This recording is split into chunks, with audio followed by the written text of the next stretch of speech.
or whatever they call it. But like, no, that's cool to have a convenience All store right. real close to. We are live. What's up, everybody? How's everybody doing? Hello. Oof. All right. Another busy week in the Destinyverse. Oh, my Lord. Okay. No way. It's not, No, it's it's not more all over important the my other stuff we're feed or talking about tonight. anything. Yeah. It's not having Groman like crying on my YouTube shorts or anything. I know, right? What's going on, JD Kent? How you doing, man? That's weird. It didn't show up in the... Interesting. Okay. All right. I think we're good to go, guys. Oh, how about that? I forgot one little detail here. Well, how about that? Is the show number. It's on last week's show number. Yeah, I forgot something at the store too. I'll be right back. All right. There we go. I fixed it. It's fixed. There we go. 358. Now we're good. All right. Okay, I think we're ready to go. Let's do For this. realsies this time? For realsies. For realsies. We're real going now. Okay. All right, here we go. 3, 2. Well, what's up, Guardians? Welcome to episode 358 of the Guardian Down Roundtable. In our podcast, we talk about topics and news that impact our gaming hobby, all while keeping focus on our community. We're the podcast that invites a rotating list of guest co-hosts every week to join us at the table. We go live every Thursday night, 9 p.m. Eastern on my Todd the Gator YouTube and Twitch channels, as well as the Discord live stage. Hello, everybody. How's everybody doing? Once a month, we invite a new member from our Discord community to pull up a chair and share their story with us as well. We are a live show with an audio version available every Monday morning. We love our live shows, but more important, we love interacting with our live chat. So if you guys have input or comments on our topics tonight, be sure to jump in and speak your piece. We might even share it on the show live. So let's introduce first my guest, my regular co-host from the great state of Utah, Mr. Kingsley Mack. How you doing tonight, man?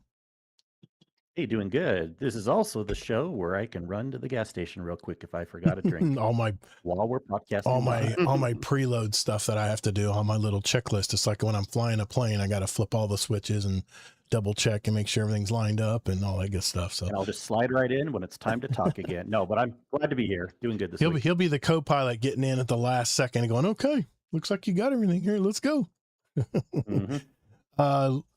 Excellent, sir. Appreciate it. Appreciate you being on tonight. Let's introduce our guest co-host we have on tonight. Our first guest co-host is here for his first Roundtable episode. You can hear his original interview with us back on episode 194 from April of 2023. He's been a member of our community for over 3 years now and is part of the Dudes Playing Stuff podcast. Please welcome to from the great state of North Carolina. It's Toll the Bell, aka Bell. How you doing, man? I'm doing good. Good to be here. I know it's been a long time since the last time I've been on this show. Dude, you're like even called something different. You're like a seasoned podcaster now. This should be easy for you now because you've done you've done like well over 100 shows now with Dudes Playing Stuff, right? Yeah, Tuesday was episode 111. Nice, man. Yeah. Nice. Triple Awesome. ones. Good deal, man. Yeah, I've been doing that for a hot minute now. It's a great time over there. We play a bunch of random games with our friends and kind of stay up to date with the new games that are coming out. Nice, man. It's a nice community over there. Very cozy, and everybody seems to have a good time over there. So it's a good thing, man. That's what it's all about with a community. With our second guest co-host tonight, she's been on our, she's actually been on a past Roundtable episode when we were kind of testing them out. I think it was a woman in gaming episode that we first met her on. But she's a gamer mom. Has also been a part of our Women in Gaming episode. That was episode 266, by the way. We got to first know her from episode 176. She beat you by a few weeks there, Belle. From December of 2022. She's been a member of our community for over 3 years as well. From the great state of Texas, it's PP Pipe. How you been tonight? Hello. I'm great. I'm doing good. It's been a while since I've seen y'all's beautiful faces, and so Yeah, it's been a long this is time. good. Yeah. Yeah, it's good to see you. It's good to see you. And your daughter now, I think she's 9, I heard. She is. She 9. is. Oh my gosh. And she's almost taller than me. It's crazy. Oh man, that is crazy. That's crazy. Well, what do we have on our show tonight? First, we're going to start things off with PP Pipe. She's going to lead us off in discussing tonight. And she is talking about that very subject, gaming with our kids. And she'll share kind of her process of teaching her daughter how to, all about gamer tags and figuring out controls and all that good stuff. And I think she even does some LAN gaming, which that sounds so cool, man. But then we're going to go to our next topic. Bell is going to be on deck next. He's going to explain how playing games with friends can really elevate your outlook on those co-op games playing together. Finally, Destiny 2 is still a hot topic this week as the Destiny community has been going through various stages of grief surrounding the cancellation announcement from Bungie last week. And I have to admit, I've been a little discombobulated this past week myself. I mean, it being a short week because of the holiday and everything. It seems like this whole week has just flown by. But we're going to talk about some news circulating on social media and talk about the latest Developer Insight article that Bungie did put out today. After which point we'll shift into our segment where we'll just kind of catch up with everybody, share any highlights of their week, also what they've been doing since we talked with them last, which has been quite a while with these two. And then at the end of the show, we, if time allows, we'll answer questions from our community. So if you do have a question for us, make sure you enter them in our podcast questions channel in our Discord. And of course, if you ever want to send us an email or a voicemail, just go to guardiandowncast.com to find out more about that. All right. So if everyone's ready, let's roll. All right, you ready? Ready there, PP Pipe? Yeah. Here we go. 3, 2. All right, we're going to start off the show right off the bat and talk with PP Pipe tonight. And you want to share gaming with your children and stuff, man. I want to hear about this. Go ahead. The floor is yours. Well, obviously I've been playing games for quite some time, and so my kid would always, she's always in the room, back when she was like 3, 4, 5, 6 years old, and I tried to show her how to use the Xbox controller from a long time ago, and she finally started, getting the character to like move and jump and hit the action button and stuff. Right. And so it's been many years to get to this point, but I finally got her a gamer tag, and extremely parental controlled. Of course.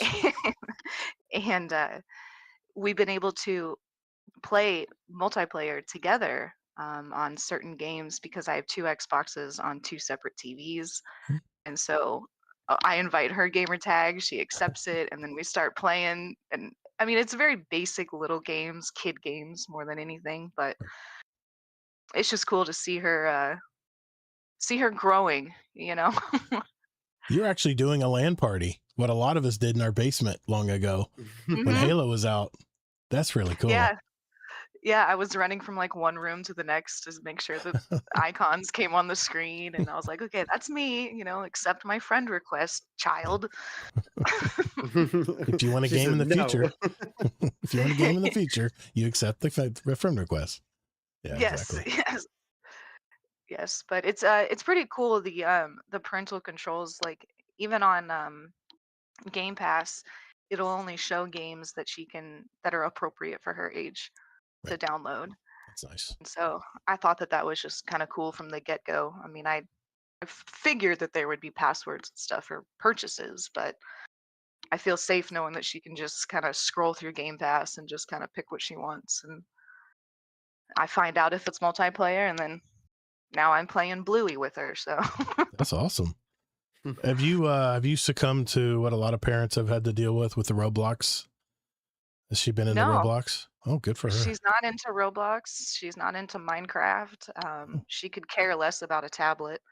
So she just likes to play video games, and I think it's because she's been exposed to it so much. Her dad plays a lot too. So that's nice. Very cool. That's awesome. So do you have go ahead. I'm sorry. No, you're good. You're good. No. Go ahead. My dad taught me how to play games when I was a kid. Right. So it's just kind of cool to like pass that down, because my dad and I would be playing like Age of Empires, Oh, I love that game. and on the computers and stuff, and that was really fun. And yeah, it's just cool seeing her engage in the game, like going through menus and reading instructions and finding how to complete certain tasks and stuff. Yeah. She's playing a lot of Disney Dreamlight Valley right now, Okay. and so she's going around and like getting certain supplies for certain things, and she loves all the characters, of course, because they're all Disney. And Right. it's been fun, and it has a little bit of building aspect to it, so I kind of hop in and do some of the building. So you said you were using Game Pass. That makes Hmm. it nice. So you can you don't have to have like a big catalog of games for her to play. You can just go down the list, right? Yeah, Nice. yeah. I Now, do pretty you have much a tell her she can play any of these. do you have like a family plan where you can actually share them between the consoles, or do you have to have like a base console like PlayStation makes you do?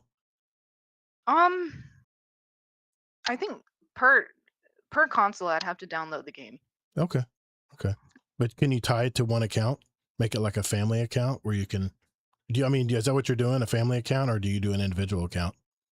I believe it's probably individual then, Okay. because she Gotcha. logs into her name, I log into mine, Ah, I gotcha. because we wouldn't be able to play together if we were both PP Pipe. If that Yeah, makes sense. exactly. That makes sense. Yeah, that's right. Oh man. And I think her gamer tag is really cute. Her middle name is Rose, Mhm. and so the gamer tag is Rosebud. Oh, I that's just it's awesome. so cute How because it's like a little girl how was that not taken? growing. Oh my gosh. Did she have to I, add some numbers behind it? yeah, there was some numbers on Okay, the okay, end, but okay. That's still pretty cool. yeah. That's awesome.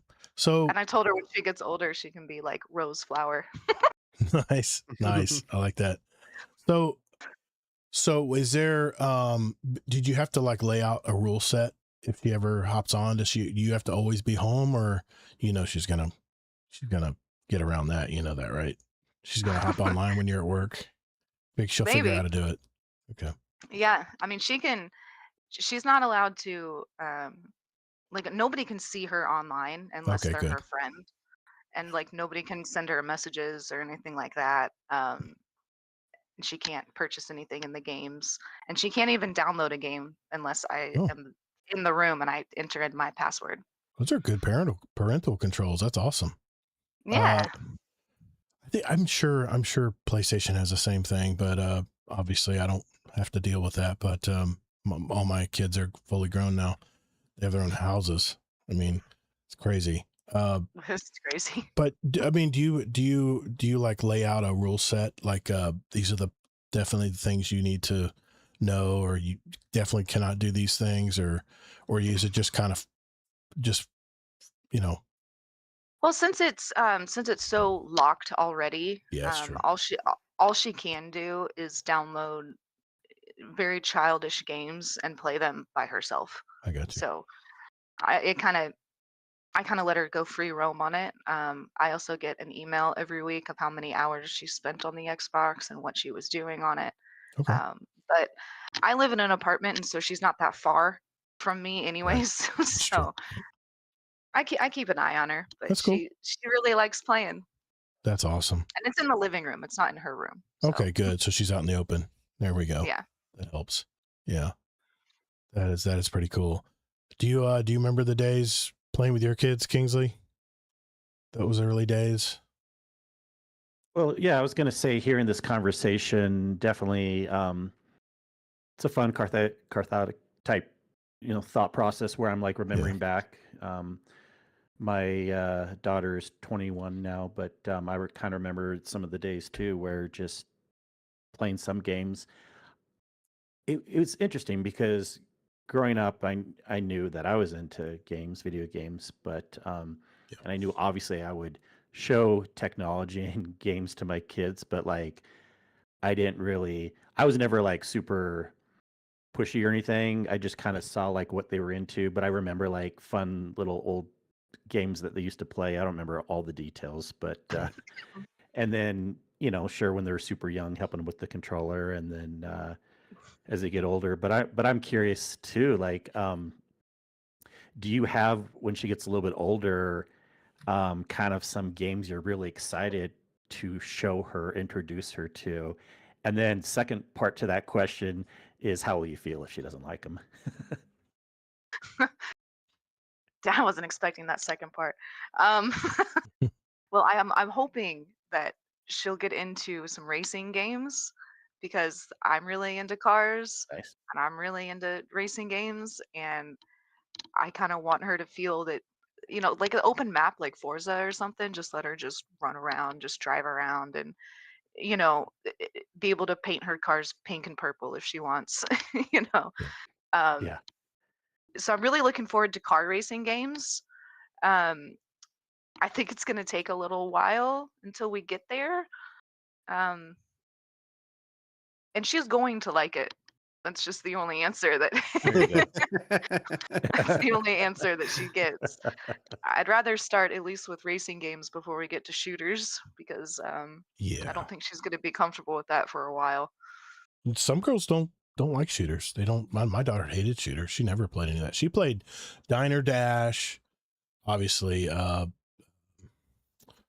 My son was big into World of Warcraft, but she was into The Sims, and I know you know something about that.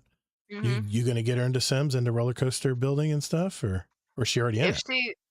I mean, she does like seeing my roller coaster builds. Not Nice. gonna lie, yeah. Nice.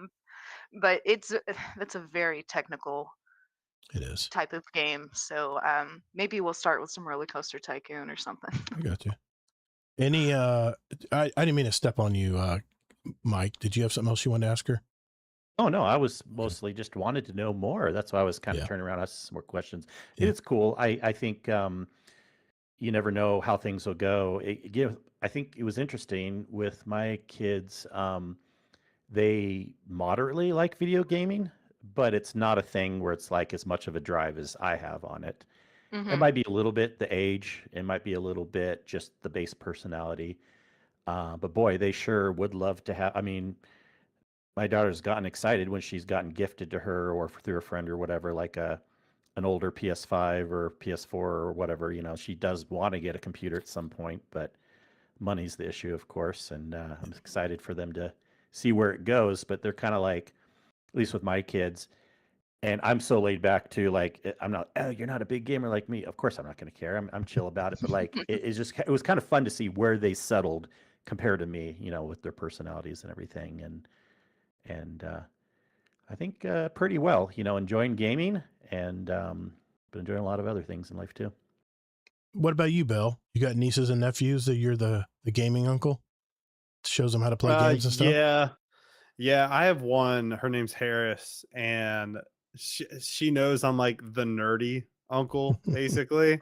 Nice. That's a good thing. That's a compliment. Yeah. So as soon as I like walk in the door, she'll talk to me about like Harry Potter and stuff, which I mean, I've watched the movies and I've read like half the books, but I don't really know it. And dude, she's just rattling off all of this stuff, like, and she wanted to play like Trivial Pursuit, and I was like, oh yeah, I love Trivial Pursuit, but it was the Harry Potter edition, and I was like, oh my god, I'm going to lose so hard.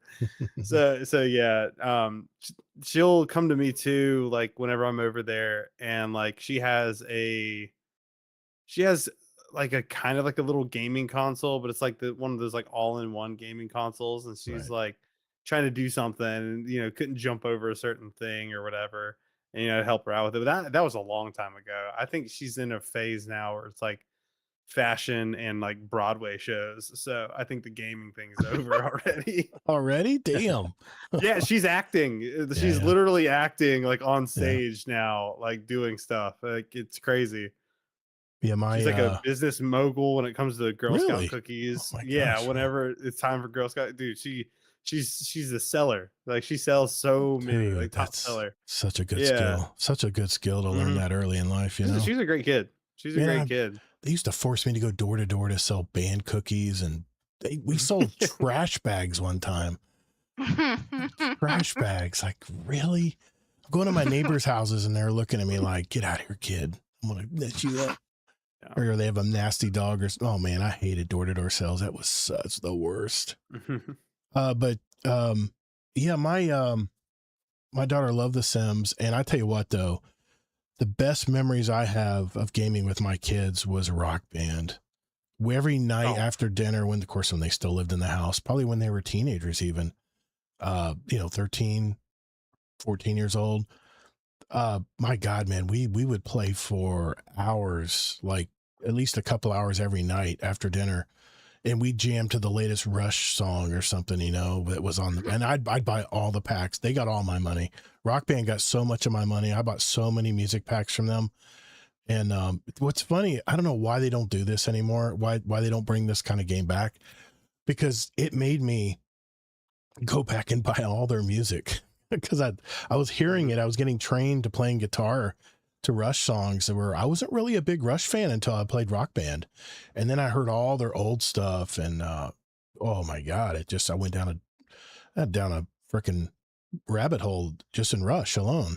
But yeah, such good memories playing video games, when my kids were younger. And I mean, I have a picture of my son. I was playing Dynasty Warriors 3. My son was Good one. That's a great game. So he was a little tiny little Buddha in my lap on my recliner as I was playing that game. So that kid knew gaming like since he was like 1. So, but yeah, such good memories. But I know there's probably a lot of young parents that are listening to this show, a lot of young gamers. PP Pipe, is there any advice you would want to give them as they're thinking about, bringing their kids into the gaming world?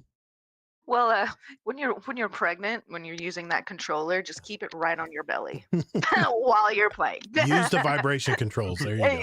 Yeah, Got it. Nice. Yeah. No, but it just starts.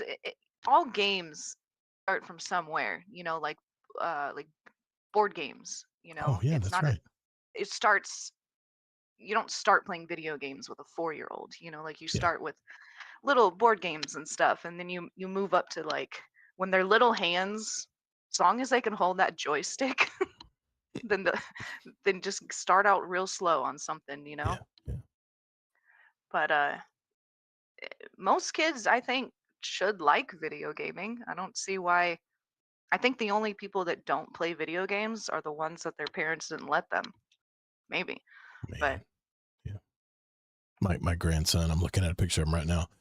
Between my son and me, we're both avid gamers. He's a PC gamer and I'm a console gamer mainly.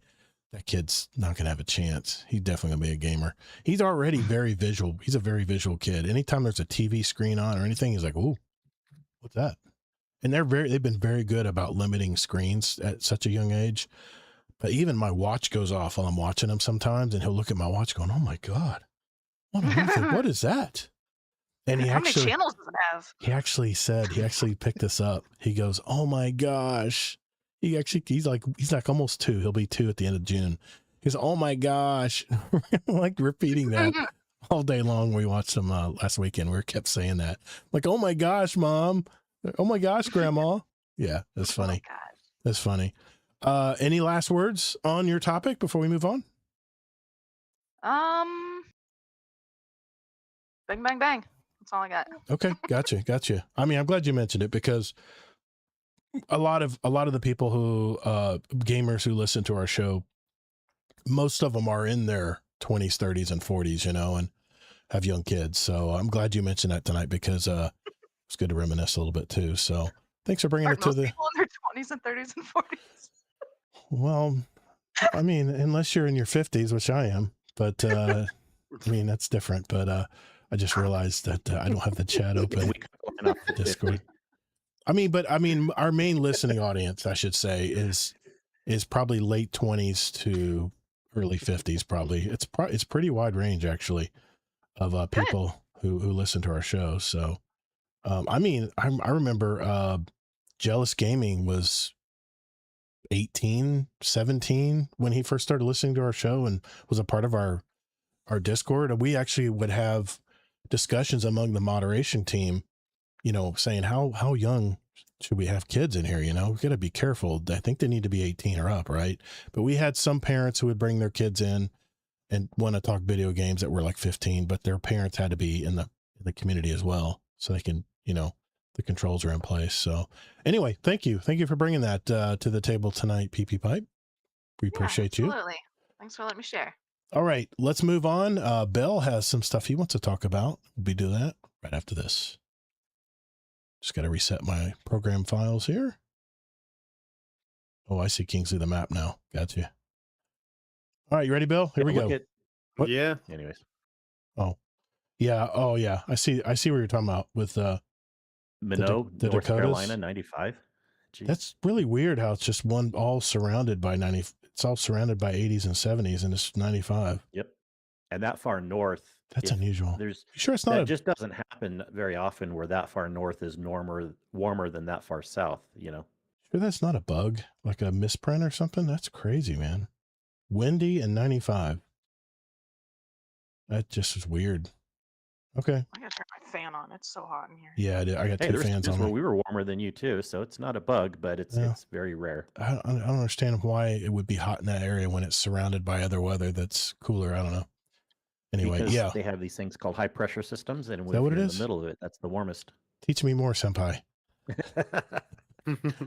All right, you ready, Bill? Here we go, man. I actually did want to become a weather person. Believe me, man, I got to become a weather person when I work outside. But no, it's just whatever. I got you. All right, here we go. All right, we're on to our next topic, and it is Mr. Bell. Bell, what do you want to talk to us tonight? What do you got on your mind, man? I just wanted to kind of bring to the table tonight that whenever you play a game by yourself for like a period of time, and then you play that same game with a friend of yours, or maybe even a couple friends, you know, if the game allows it, how different that game feels as soon as you have another person beside you that has like the same objective, whether it be on the same team, even if I don't know why people would even play it nowadays, but if you still play Call of Duty, even if you got your friends on your team, or like, you know, me and my friends, we've been playing a lot of Forza since it came out, and just to be in the same race together, it changes it, because like you'll go back to playing solo and free roam, and as soon as you go into a race, you know, it's just you. So it's like, okay, I got to lock in a little bit more. I don't have my teammates with me. It's almost like, you know, like in F1, when, you know, your teammate gets taken out and it's just you against the other teams out there, like being solo, you got to lock in. So it's like, it becomes a little bit more casual and a little bit more fun when you have your friends with you. What games are you guys playing now together? I know you're playing Windrose, right? Man. Windrose is like a big game. You guys are playing Pirates. Heard you guys are playing Pirates. Another show. So we played Windrose, and I did say played because we finished it. Oh, wow. We, you know, each of us had our own idea of how we wanted to build our base. We stayed into it until that was built.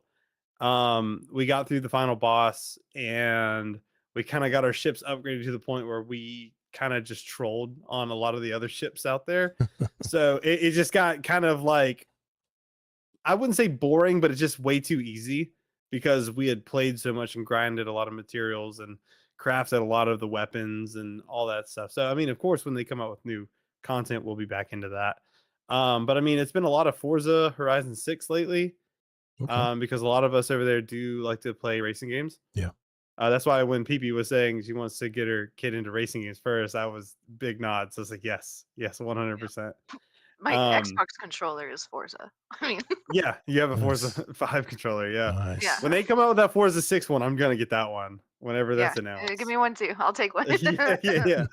But yeah, we're playing Forza. We have a bunch of friend slot games too. We just got a new one tonight. It was $5, and it's called Crash Out Crew, and it's made by the same people that make Peak, the climbing game. It's by Aggro Crab. So you're basically just a crew of people in a warehouse, and you all have your own forklift, and you have to make the deliveries into the areas, but you can crash into each other. There's little like power-ups to like mess up your buddies and how they're going on. There was a golf game you guys talked about playing. Super Battle Golf. Yeah, Super Battle Golf. That was another one. That sounded like fun. Yeah, that was another one. So are you guys, because of you guys are playing together as a group, are you playing more indie games, or does this apply to AAA games too, or like Call of Duty or stuff? We're playing a lot of indie games. I'm a big person when it comes to finding the right play tests. I like to be a play tester. mainly because it's your only way of really getting a demo nowadays for Mm. a game is to be a part of like an alpha program Oh for yeah, those games. nice. So I've been an alpha tester for Tier, TYR.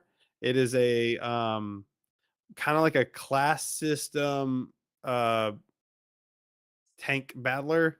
Like what it's kind of like War Thunder a little bit Okay, when it comes to like the areas that you kind of hit it, but Mhm. it's kind of more like World of Tanks. Okay. It's actually very much closer to World of Tanks. Um, it's been really fun. I thought it was a really cool idea, so I just kind of signed up for it, got invited to it, and brought some of my buddies with me. And we play it whenever they have like an open play test kind of going out. They do like kind of weekend long play tests. There's another one called Engine Fall that I just signed up for, so I'm kind of waiting to hear from that one. I've been a part of the Soulframe Preludes since Mhm. Prelude 12, Okay. and they're at 14 point something right now. Okay. So that's been really, really cool to get a part of or to see how that grows and be a part of that. So of course it's like I find these play tests and then I kind of get a couple friends involved depending on how many invites I have for this play test. And then I'll get them involved and be like, hey, like what do you guys think? Could this be like a good game like for our community? Would it be a good game, maybe just for us on the weekends or something? And just trying to stay kind of on top of that. So I'm definitely more faceted towards like playing with friends Mhm. than playing solo. There's a lot of times where if a game is a single player game, I just completely shy away from it. Really? Um, Okay. the first one that I've seen that I really want to play is the new 007 First Light Right. game. I'm a huge James Bond fan. I've Me probably too. seen every single film. My dad got me on that when I was super young. I got the So whole collector's thing. My brother bought it for me. nice, All the DVDs in it, nice. Blu-rays. Yeah, me and the boys were talking about that the other day, and we were trying to list all of them. And then I remember, I think it was John said like Moonraker, and I was like, oh my god, I forgot about the cult Roger classic Moore. one. Roger Moore. Yeah, Roger Moore. So I grew up on those movies, man. I went to the movie theaters yeah. watching those those 007 movies.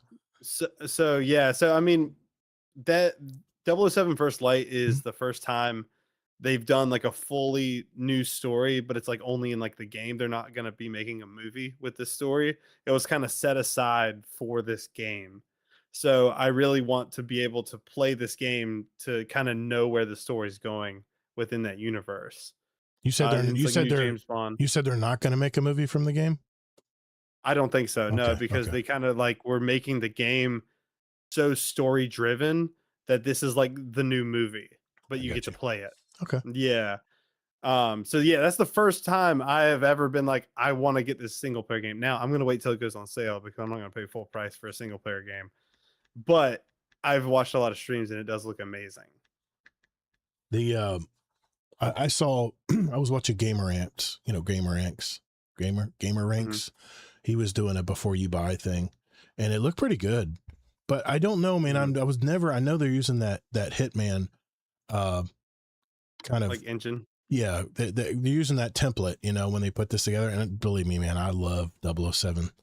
I love 007 stuff. In fact, I was pissed when I heard they weren't going to have any new movies for a while. But I think they're still trying to find a Bond. I don't know if they've come up. Have they decided who's the next Bond yet? Or I got GoldenEye on N64. nice. Yeah, GoldenEye is the one of the best. Yeah. Love GoldenEye. Yeah. I almost bought it last night. I was just going to tell Danger that, because Danger was in the chat was saying that it's so far it's really good. And I'm like, I was so close to buying it last night. And I was like, wait a minute. Once you see all the games I've been trying this week, I had to draw the line. My hard drive was filling up really quick. I was like, okay, step on the brakes there, pal. Let's just do one game at a time, and it'll just come back when it's on sale. But I mean, see, with the reason I like playing solo is, for me, well, it used to be in Destiny, I would get ready for the raid on the weekend. I would get everything. I get a new build I wanted to try in the raid, so I would play solo to acquire all the armor pieces and get the weapons with the right rolls that I wanted. And then when it came to the weekend, I'd be streaming it usually with the group. I always look to see what drip I wanted to put on it too. Like what ornaments do I want to use? I mean, I'd sit there and play around with it. You could spend 2 hours just going through all your armor and trying to just look and see what looks good on it, The drip is definitely a hobby in itself in Destiny, but you said that it kind of elevates games. The fact that you're playing with other friends. I mean, what do you mean by that exactly? I mean, it just gives it more value, or it does. In my opinion, playing with friends gives any game a double the value. That's why I will never pay full price for a single player game. But realistically, when it comes down to it, you can play any game you want to by yourself, but as soon as you get somebody with you, it's like maybe you guys have the same objective, and then or say it's a co-op game. Like I remember playing Split Fiction with PP, and I remember playing it with my friend Zach as well. And that game is fantastic when you and someone else can kind of click together and get the same objective done. And then you get on the backside of it and you're like, holy crap, we just did that. And I mean, even like in Destiny, when you're doing a raid, when you're done with that raid, you feel so good because everyone had their own job to do and they did it well. Yeah. And so that whole team mentality, I mean, that's what got me started in really loving playing games with people is raids in Destiny. And it feels so much better because, like, say you were playing, I guess maybe a good comparison would be like a Legend of Zelda title or God of War, something that has like a puzzle in it, right? It's like an action adventure, like with some puzzles in it. Right. And you get done with that and you're like, oh, that was a cool puzzle, but you just did it by yourself. So you don't really have anybody to celebrate that with except for yourself. True. And so you're like, oh, okay, cool. I'm going to go on to the next thing, because then you're chasing that dopamine of like, okay, I want to solve the next thing. But like when you have people with you at the end of that solving or that objective that you've got done, you guys can really just relish in the moment and share like, oh my God, do you remember when I fell off of this, but then recovered? Or like, remember when you died and I had to run across the map to get you really quick and I almost died too. Like you get those instant memories when it comes to playing with people. So it elevates it in a way of not like it's better gameplay, but it's just a better time. It's a better feel. Yeah, I get that. And also, Kingsley always likes the end screen after a raid because he can shame me on the lack of damage I did for the raid. There's that too. Because if you were by yourself and you killed that boss, you'd be like, oh, I did that much damage. Cool. But if you got your buddies there, you can start talking shit. There's competitive. Yeah, it gets competitive. I like that. But I like that stuff, though. I like being able to. You like it. I don't care about it as much.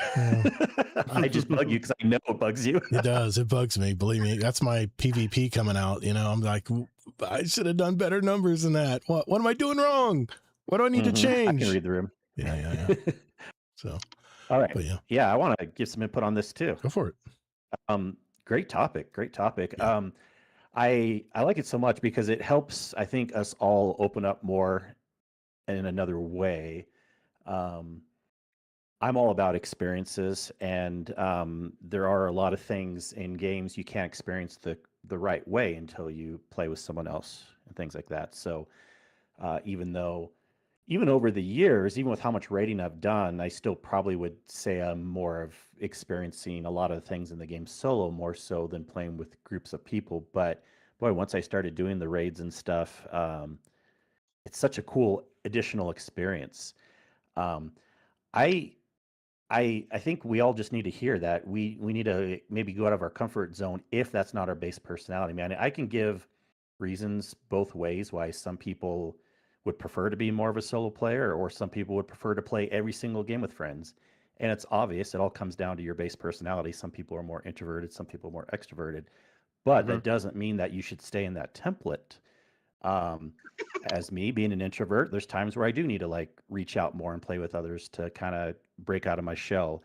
And vice versa, I do think sometimes people that are totally extroverted miss out on some single player games. I was just going to say that. I was like, that's why I try to challenge myself to like play a single player game, like at least once a quarter, like once every Yep. 3 months, like try to play You something. don't need to That's do why I more was than like that. 007. I want that to be my single player game. I really do, I'm just infinite. because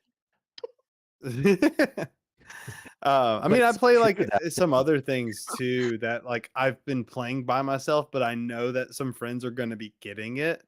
So in a way, I'm kind of like sherping my way through it so that way I can help them out. So it's kind of a different feel because I'm just like compiling information to share later, but I'm still yeah. playing it solo. So like there's still that solo aspect. Like Ed said today, he's like, "Hey, I just got that game. Like I'll probably play it this weekend." And I got insanely excited. Like, dude, I have so many things to show you. Like there's a bunch of stuff. I know the mechanics for like this one boss. Like, dude, we're gonna have a great time. And I was just super excited again. Yep. Yeah, and I can totally give experiences too why a lot of people that are more introverted, they're trying to play a single player game, and then you do not want to run story missions with other people because they kind of can ruin the experience. They're talking over Hmm. cutscenes, they're kind of doing things. We're in like a 20-person chat and like you can't hear anything, but that's okay because Yep. even me as an introvert, again, I love the point you're making that I'm going to do a lot of things first, but then if I never branched out and played games with other people, I would not experience cool things like raids. I would not experience the the best thing you put, I think, is like saying how you're learning in a different way from someone else, right? Like even Yeah. how much I've rated and done certain things, someone else comes in the group that has a lot of experience also. I can learn something slightly new. Even if it's only like 2% slightly new, it's still something. It's still something I'm learning. Mhm. And I really love how he brought this, and it's definitely a call out for people that are more introverted. I'll put my stamp of approval behind it too because I'm that way, to kind of try to play more games with friends to kind of get those experiences. See, Well, and I mean, I wanted to bring it a little bit too, if I could touch on one more thing, is yeah, like man. I wanted to bring this tonight, especially to this community and to you guys, because they made that announcement for Destiny that there's not going to be any more updates and it's going to be maintenance mode. Like, this is the time to just go ahead and start reaching out to maybe even other communities Mhm. or maybe your friends group and get them involved, even here, like friends that you've made here in this community, get them together and, go ahead and start playing some other games, getting your feelers out there. Like, okay, if you're into looter shooters, because you played Destiny 2 for so long, look for other looter shooters. Now, there are some bad ones out there. Trust me, you're going to go through some duds. You're going to go through some bad eggs, but just do it with with your friends, close knit friends. And then if you start kind of your own little thing going, maybe you can get some other people involved and then you start to grow, almost like a sub community. And I mean, that's what we've been doing over in DPS for a long time now. It's like everybody kind of has their own interests. And like, if it's Warhammer 40K, if it's D&D, if it's, any type of like a racing game, sports games. I mean, I don't condone sports games, but that's other people. If you're into it, that's fine. But we have all these different groups, and you could start that here, or you could start that wherever you want to. But just don't be scared because Destiny 2 went into maintenance mode. It's still going to be there for a little bit, but also just kind of start branching out a little bit. Well, yeah, and it is a good reminder also that we actually do have for people that aren't aware here that again might only play Destiny. We've had this for a while actually, in other games area. So people, I've been trying to keep that Mhm. pretty Good. steady with like a lot of different games in there. So definitely check out. You can browse these channels and see if like we're talking about things, if certain games might tickle your fancy, and 1000% join other communities also, like Bell's saying, because again, it's like the more people you have in your Rolodex, I'm just coming with the old school term, but the more people you Nice. can talk to in your Rolodex. address book, in your iPhone address book, you can. That was before there was you know, area codes, bro. Kingsley's That was the old. 7-digit ooh, numbers. yeah, Kingsley's old. uh-huh. I'm from the 714. But anyways, yeah, no, it's good to kind of look and see what else is out there in case something looks good. See, on the other side of that equation, I'm the type of introvert that I have to have downtime. I have to have time when I'm not around other people. I have to recharge. And usually it works perfect for me because when the first campaigns would come out for the latest Destiny expansion, I had a strict policy that I played all the campaigns solo because I wanted to get really enveloped into the dialogue and really break down what's going on in the game and stuff. And I've tried gaming with 2 other people in the past, and people get so excited they start talking over the voice lines. And you're like, well, no, I can't do this. I got to be able to, I want to fully invest my time into the game. And there's a lot of times where I, you know, whether I'm working all day and I'm coming home and I usually have a couple hours before I watch a show and then go to bed every night. Those 2 hours are sacred to me. And usually what I'll do is 9 times out of 10, I'll play solo. But then on Saturdays, I know we have a raid team we're going to be playing every Saturday night. And I look forward to that because I've fully recharged through the week. You know, podcasting is another outlet for me. And then come raid night, I'm all excited. It's good to see everybody. You're catching up with everybody. You're talking, you know, if you haven't seen them in the Discord. And on that, if you are an introverted person out there, there are ways to still play with others where you don't have to feel like you're on blast every day. You know what I'm saying? You said scheduling actually helps. It helps for multiple reasons. Not just even an introvert extrovert thing, but like with like my wife who has ADHD, like we've learned certain things like scheduling can help change your, I don't want to say like personality. It can change the thought process in your mind where like, even if you're an introvert and you need time to recharge on certain days of the week, whatever, if you know you have a social thing that's scheduled as an introvert, you're more likely to be okay with that if you're accepting that. Of course, you got to accept it in the first place. Yeah. And it doesn't mean I don't like to do things on the fly from time to time also. But what I was getting to that point. Yeah. Like, again, if you're not doing anything with friends, just start scheduling a few things because then you'll be socially prepared for it. Yeah. You can prepare. Exactly. Yeah. And I'm very much that kind of person.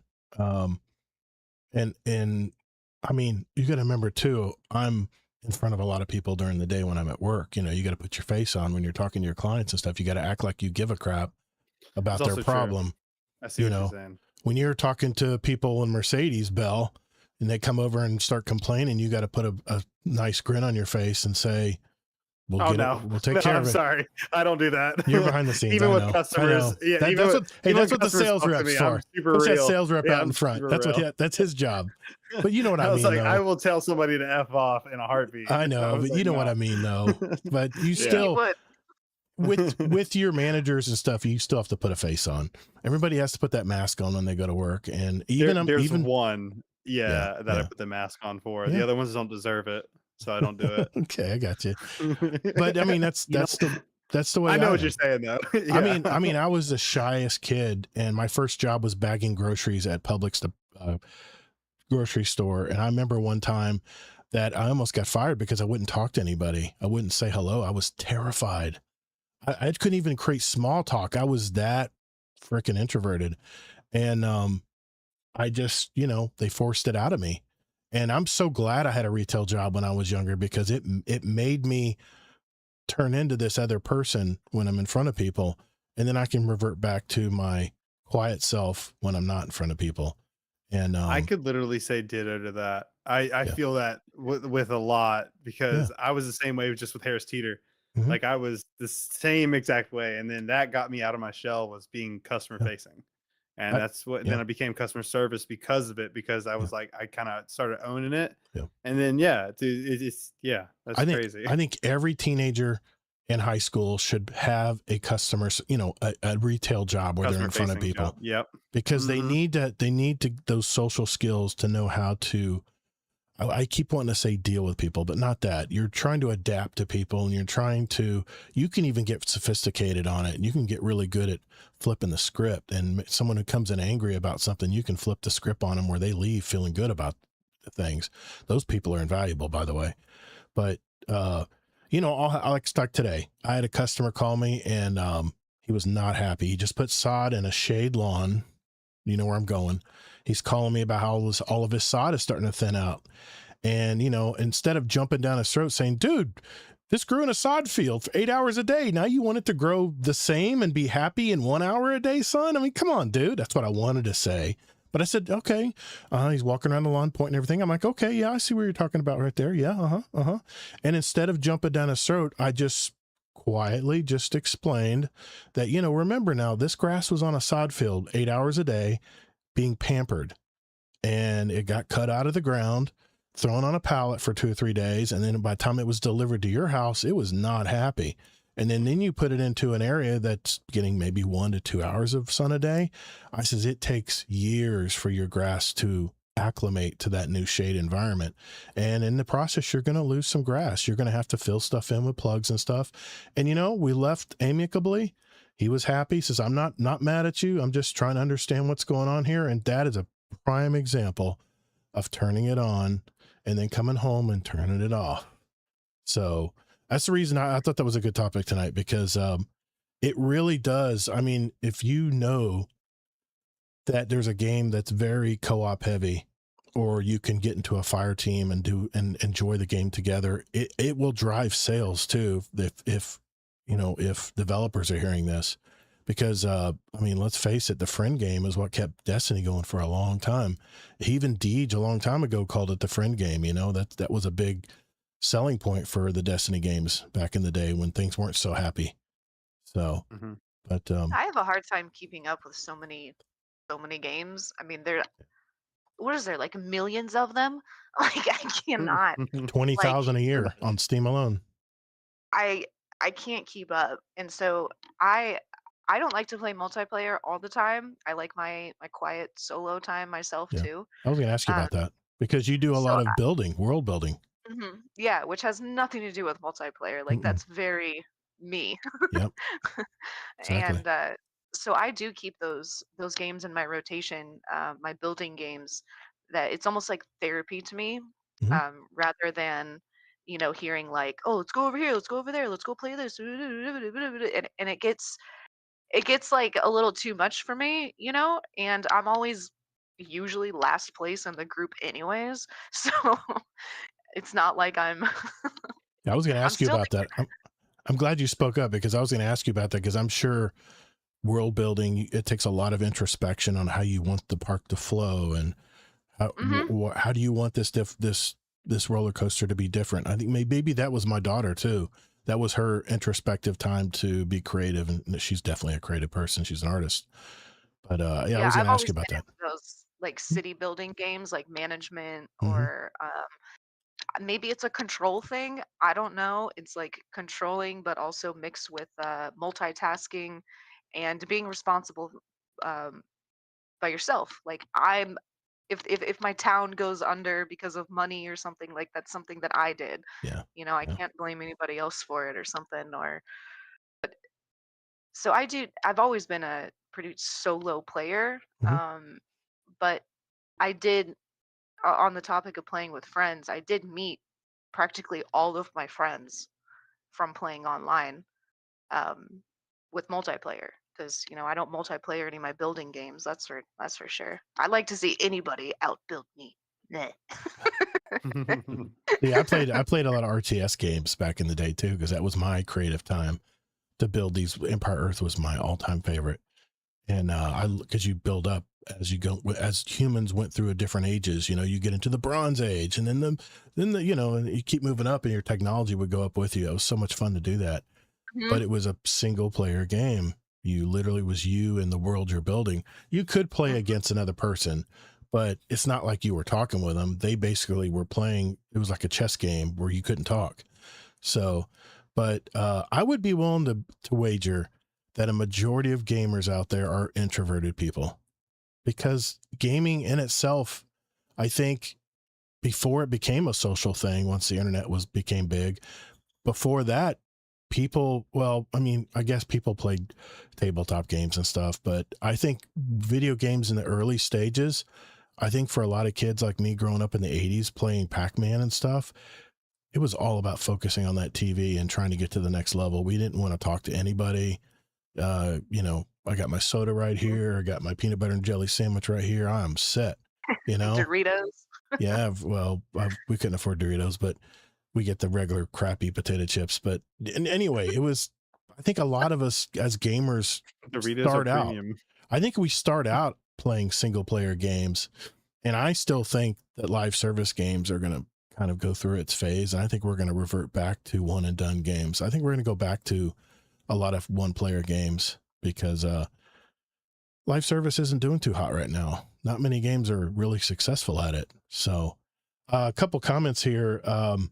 Tortugo in the chat said, I'm excited for the duos coming to Marathon soon. It'll definitely be a little more fun being able to play with a friend that's always on and not having to have random people who don't talk. Yeah, nobody uses mics in Marathon. It's way too serious a game to be on a mic.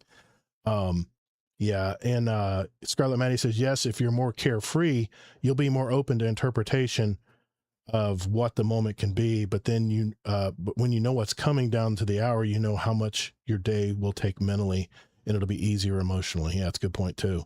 But yeah, good topic, man. Deadpool's son closed his laptop. He got kicked out of the chat. Thanks, Bell. It was a good topic, man. I appreciate you bringing that to the table tonight. All right, we all know what's next. We're gonna talk some Destiny. And, dun, dun, dun. do that when we return. All right. I don't know. I know Kingsley's over it. Kingsley's over the Destiny talk, but I have to at least catch people up and talk about the drama that's been going on. Man, there's some real civil war going on right now. I'll be right back. Okay. I was gonna say, is there any chance I could get like a 2-minute? Go ahead and do it right now. It's good real time. quick? Okay, It's good cool. time. Yeah. Appreciate. Hey, Bell, don't mute your mic. Or he turned his camera off. Never mind. You got to figure a way to get around that because people are going to do that from time to time. It's all right. It's no big deal. Yeah. Oh, should I not mute? Here, I'll just leave this here. If you mute your it'll move your window. I don't know why Discord does that, but they just do. Okay, I'll be right back. Either retail or fast food. Yeah, exactly, Danger. It builds character. Yeah. I'm telling you, it's an important skill to learn. You have to learn how to socialize and deal and be able to understand where people are coming from, you know, and their jobs and stuff. Yeah. Let's see. Scarlett, I'm gonna cover the TWID and the second developer article. It's gonna be in the audio version. I'm gonna add it into the audio version in post. It won't be obviously tonight because it's not available yet. But I am gonna talk about the dev article that came out today. Man, there's some sexy looking weapons in that damn article, man. There's a lot of drama for Destiny and Bungie. Yeah, I think a lot of people are going through the stages of grief. Isn't that what they've been talking about? What is it? Denial, anger, and people, and I hope bargaining. that people can get past that. I think we all will. We all will. I think it is. It's just a matter of time. What's that? Okay, Real people for sure. I think. Well, we'll see. We'll see. Won't. Did I mess up your stream, Todd? No, just don't turn your camera off. You can just leave an empty chair there. That's fine. Yeah, you messed up. You want to watch me pee back there in that room? Yeah, well, sure. Make sure the door's closed. And make sure you don't bring your mic in there. Well, what if not all of us have doors? You know what I mean? Fine. All right. Yeah, I have a feeling. There will be times where it has to happen. It's no big deal. We're just taking a break. Yeah, I'm gonna add in post tomorrow. I'll record something for the audio version that comes out on Monday. Scarlett, I miss part, but are you talking about the review bombs from the toxic Destiny community? Yeah, we're gonna mention that, Rodimus. Yeah, exactly. Why? Danger. Not everybody's been review bombing Marathon because there's a war going on right now. Not everybody, but yeah, because of Destiny. I'm like, they're separate games. Get out of here. Not everybody's rich enough to have doors. Give me a break, Danger. A hollow core door is like $47 at Home Depot. Come on. It's not that much money. Not with the frame, though. That's true. Good point. The frame, I think it's probably more like $60. Yeah, speaking of which, I just finished buying all yeah, I did. I'm gonna talk about that Tortuga tonight. That's on my catch-up. Man, I want to go watch that. Fuck. Listen to it. Oh yeah, thanks, Tanker Kalen. Appreciate that, man. Yeah, I got your question. We're gonna ask that one tonight, by the way. That's like 15 packs of ramen. I I never ate ramen, man. Never was my thing. Yeah, it's either ramen or door. You can't eat a door. No. You know what I Peanut mean? butter, and when I was first starting my business, peanut butter and jelly for dinner and potato chips on the side were perfectly fine. It's just as filling. It's 1,000 calories. If you have 2 sandwiches, you're good to go, man. You can buy peanut butter for cheap. Well, it used to be cheap. And jelly, let's face it, man. It's just got to be really hungry. It's just sugar in a jar, you know. What are you gonna do? Kingsley, we'll just hit the tag team here and just jump in when you want to, man. Okay, since we're kind of both I sharing. don't have much to say. It's mostly about weapons. So, I know. It's fine. It's fine. I'm gonna talk about the drama first, and then we'll do the dev article. I've already got it pulled up. The drama is so boring, and we're past it because there is a bomb that was dropped that 100% confirms that, in case anyone was wondering, Mhm. that Destiny did bad on its own. It has nothing to do with Marathon. What source is this? Oh my God. Is this Are you a saying that Schreier? because you don't believe it? Is this a Schreier article? No. I just want to know. Mention it. Yeah. Mention it when we talk about it tonight. I mean, Kingsley, you did ask him for his source earlier on the 90%. He did. Yes, I do have a source. It's from Yeah. Tassie, from his sources inside of Bungie. Okay. It's an Okay. article that came out Well, today. definitely mention that tonight while I'm in the drama section here. But it's obvious. I knew this years ago. I mean, I we all do remember we it all said kinda know. way back. Yeah. Like, Marathon will not affect Destiny. They're separate games. New videos legit came out a few hours ago about a failed Destiny incubation. Destiny Infinity, really? Is that what it was called? Was that my Destiny Online theory? Okay. No, we don't know what it was. We don't know exactly. It was just a name. Really. Okay. Cool. But there's All right. so much stuff, it doesn't even matter. It's like a I'm not lot of these gonna. things are like just bargaining ideas that people I'm are not coming gonna. up with. Yeah, I'm All not we going know to go is down some that. of this stuff is just fake leaking No, from people no, inside the company too. I'm Yeah. just going to talk about the Civil War, and I'm going to talk about the basically the Jason Schreier video. He kind of dropped a bomb on what was really Oh. going on behind the scenes. I think you meant the real Civil War for a second. I No, was like, no. Todd, no. This isn't What a are you history doing? podcast. No. Listen. I All was right. there. All right, we'll go ahead and just get into it. PP will join us back here in a minute. All right, here we I was go. there during the Civil War. All right, here we go. 3. My great grandparents, Todd. Oh, okay. I have ties to the Civil War. My brother did. You My were God. alive during then? But my brother did a big history. Yeah, he tied family. the boots He was for, alive during for that. the soldiers in the Civil War. No, what it was. I'm the That's one. the I'm the one who used the saw. Never mind. All right. Yeah, Pickett's charge. No, we're not going to talk about that. All right, here we go. 3, 2.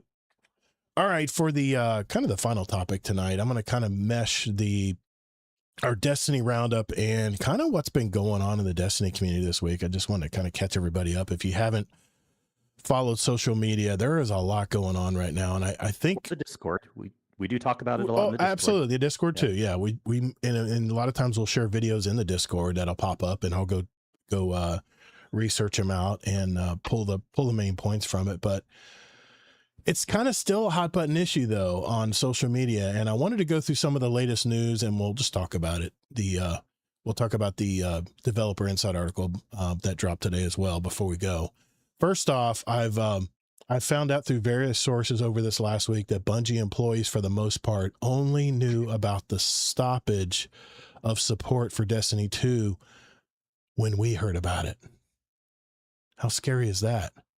Some employees were reportedly still working on Shattered Cycle DLC when they heard the news. And this was, I think, from Paul Tassie's video he put out. So internally, Schreier, right? Bungie is a hot mess right now, and there's rumors that there's going to be big layoff numbers coming through the studio here soon. I don't know when that's going to be exactly, but yeah, Jason Wait a second, Schreier. since you Yeah, brought go it ahead. up, why do you think they only found out right before? I think according to the insiders from that Paul Tassie knows, that only a select few people in the entire Bungie studio knew about the stoppage, and that a majority of the And what do people you think that was? Yeah. Well, maybe leaks, panic, probably be a lot of leaks, right? It's obvious. Yeah. I was mentioning this even leading up to it, that Yeah. this is the only way it couldn't have leaked, whether that's right or wrong. You nailed Companies it. do this all the time. Yep. If someone's going to get fired, like a CEO's leaving or something Yep. like that. Yep. I'm not giving any input on if it's right or wrong right now, but I was thinking, I was like, there's a couple people that knew. Tassie knew ahead of time. A couple key employees inside of Bungie knew. It's not that no one knew, Right. but basically the percentage no one knew. And that makes so much sense because there's no way it couldn't have leaked without how they did this. That's what they had to do if they didn't want it to leak. You really think that JD Kent thinks of Marathon as a huge success? Likely another Destiny will not happen. I think they're mutually exclusive, man. I really don't think the success of one means a failure of another. I really don't. It's all about. So anyway, Jason Schreier did release a video. He's now a YouTuber, by the way. I think he's going to become another Paul Tassi. He's already got 10,000 subs on his YouTube channel, so he's growing fast. But he released a video explaining kind of the ups and downs inside Bungie over the years, and he did verify that there is no Destiny 3 in development and that Bungie is continuing to pitch various ideas, including future Destiny-related concepts, but nothing is actively planned at the moment. We kind of knew that from last week, but Schreier confirmed it this week. He states that Sony's just really unwilling to greenlight a Destiny 3 because it's just astronomically expensive right now to make a AA or a AAA game. He stated that Bungie would need upwards of $500 million, not including the marketing, to make the game.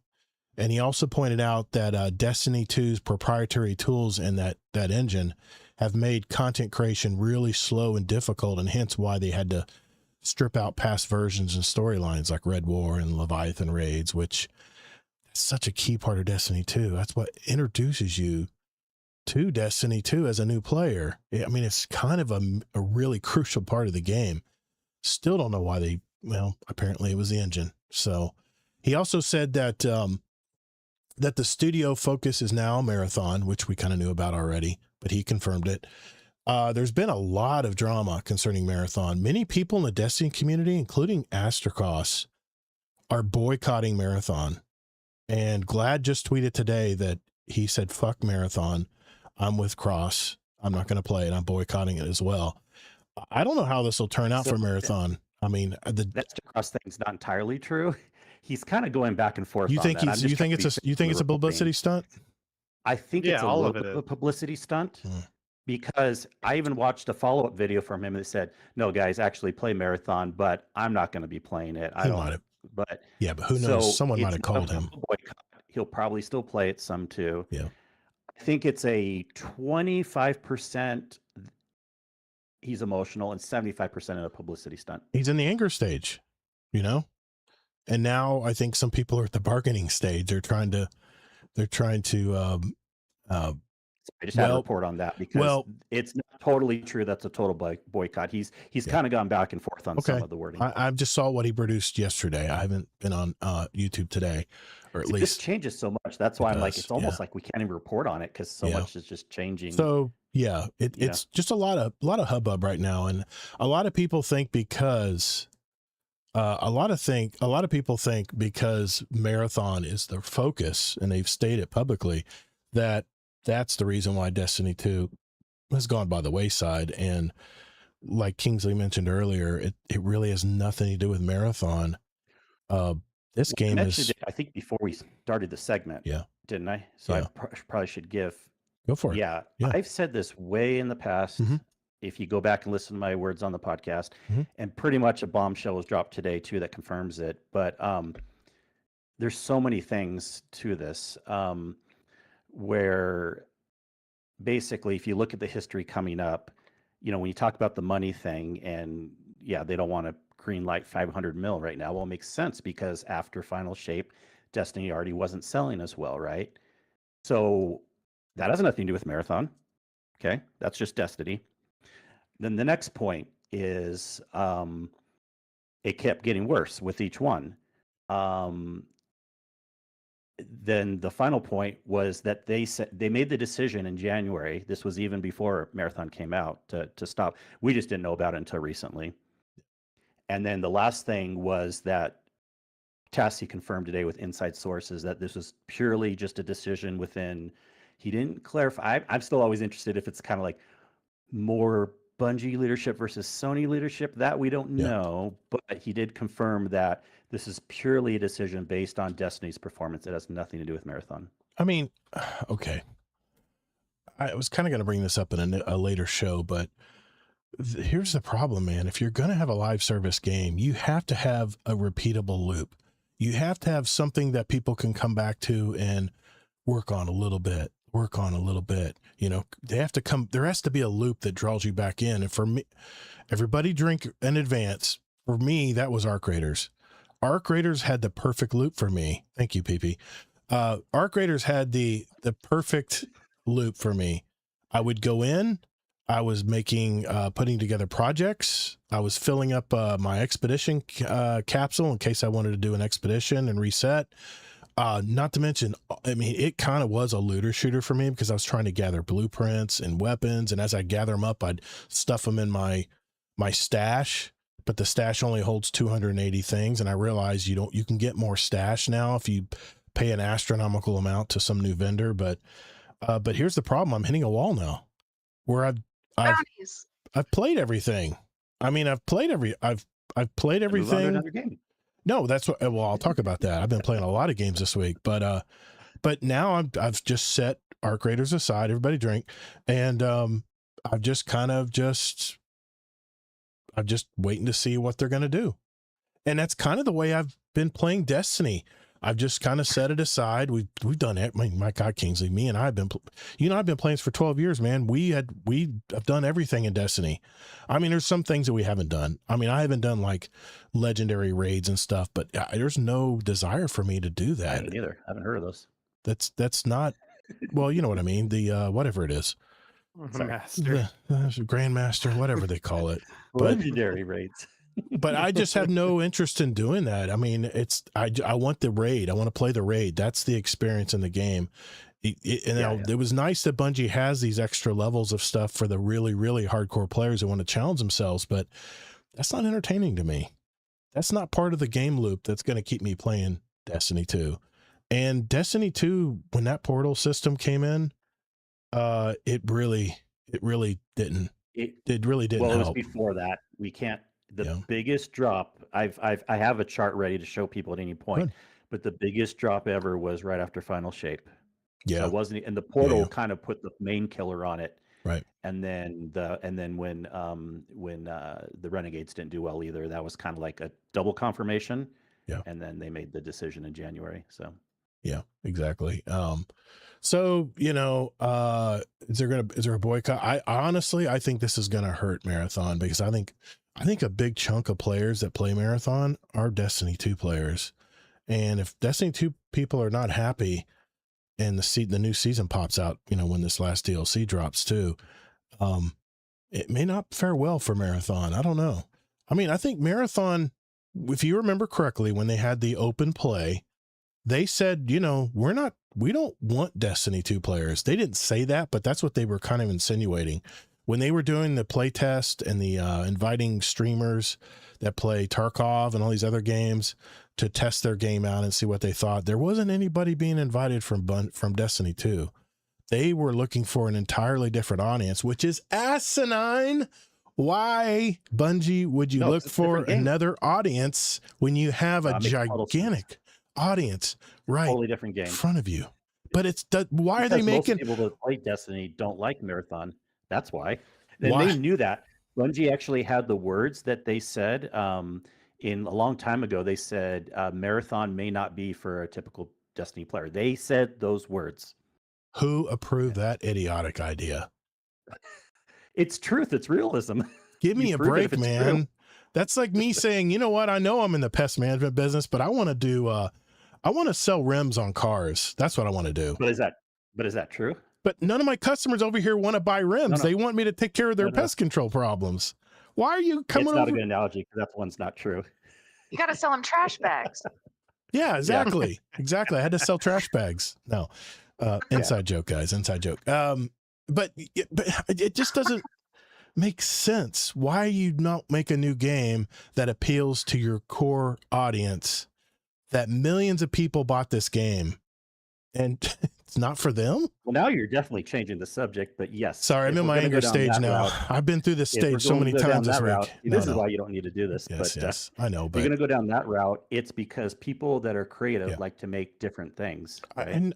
So it's like telling an artist, you have to make all your pictures look the same. You have to, we've been down that road, so I won't. Sometimes people like to make different things. I won't revisit that. We've already spewed that hate a long time ago. So. Yeah, right. But there's two reasons that Jason Schreier said that Sony is hesitant, other than the fact that they just got burnt for $1.5 billion as they had to write it down when they bought Bungie. I mean, think about it. Sony is already not happy with Bungie, and now they want them to take a risk, a $500 million risk, to try to make a Destiny 3 game. They're not in a really good position right now. Well, like I said, the first reason they said is the skyrocketing development cost. It's in the whole industry right now. I mean, there's a stagnant market where players are kind of sticking to those forever games, Fortnite, Call of Duty, Helldivers 2. I mean, they're games that they play all the time. And it's also a result that we're in a major inflationary cycle right now. I don't know if you guys have filled your tank up in your car or been to the grocery store lately, but it's so expensive to buy stuff right now. So people are a little less. I mean, what's the first thing you're going to give up when you can't pay your bills? It's going to be buying a video game. So you're just going to go back to the old. All right, I'm maybe not talking to the right audience, but you know what I'm saying though. You know what I'm saying though. You got to stay in the game no matter what. But I'm selling my shoes. But if you don't, but if you don't have any money, you're going to go back and play Call of Duty because you already bought the game, and that's what you're going to go back and play because you know what I'm saying. Yeah, if the shit hits the wall, and you want to be entertained, well, we're pretty much white whales. Yeah, I mean, we're something else. Yeah, we're the people that the video game developers are looking for right now. Is the Gen Xers that have money right now, but like I said, they're going back to those forever games, and I honestly thought that Destiny was a forever game, to be honest, because how many people have stuck around and played this game for 12 years plus? So, but remember, back in the 2010s when they were first making Destiny, the original Destiny, interest rates were low. Investors were just flocking to the gaming industry during the COVID era. I mean, today it's very, very different. Interest rates are very high right now. A lot of your investors are flocking to AI. Gaming's not the hottest thing in the block anymore. So I talked about this. One of the episodes in the past, I talked about the state of the industry report that came out, and that's the one big thing is gaming was peaking in the 2020, 2021, 2022. And in 2023, it started to make that turn. In 2024, we're actually start coming down on the curve now. So things are kind of leveling out, which is probably why Sony is, not excited about putting another $500 million into a Destiny 3 that people may or may not like, But anyway. Yeah, and this isn't just a Sony Destiny problem. This is all video game companies are kind of dealing with this, and I keep predicting that we may have a little bit less video games in the next year or so in total. If you just look at total count, Dadbot so said expensive to make. Well, good. There's billions to still play. Oh yeah, there's billions to still play. I'm just saying, like if you look at 2025, and then if you look at 2026 or 2027, we'll probably have less games that come out by a small amount. You've been saying that several episodes. You've been saying that it might be happening. I think there's going to be less AAA games. I think mainly because, let's talk about the elephant in the room.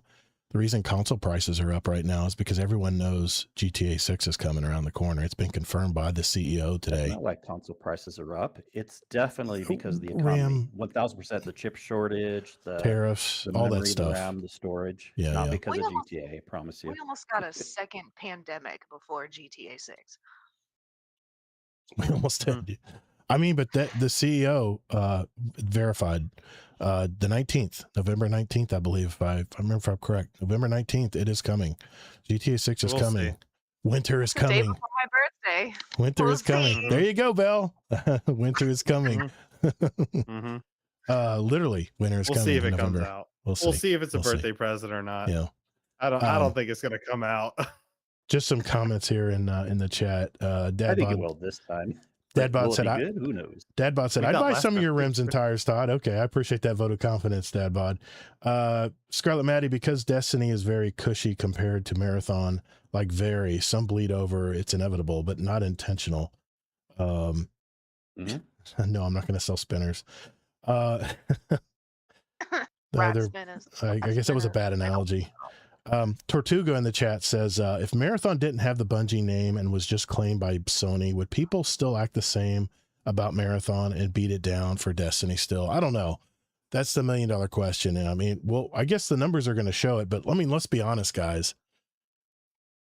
Marathon's numbers weren't that great. In fact, Destiny 2 exceeded daily player base numbers over Marathon. Touch on that, honestly. I mean, let's it's think not about like they it. really stole much from Destiny in the first place.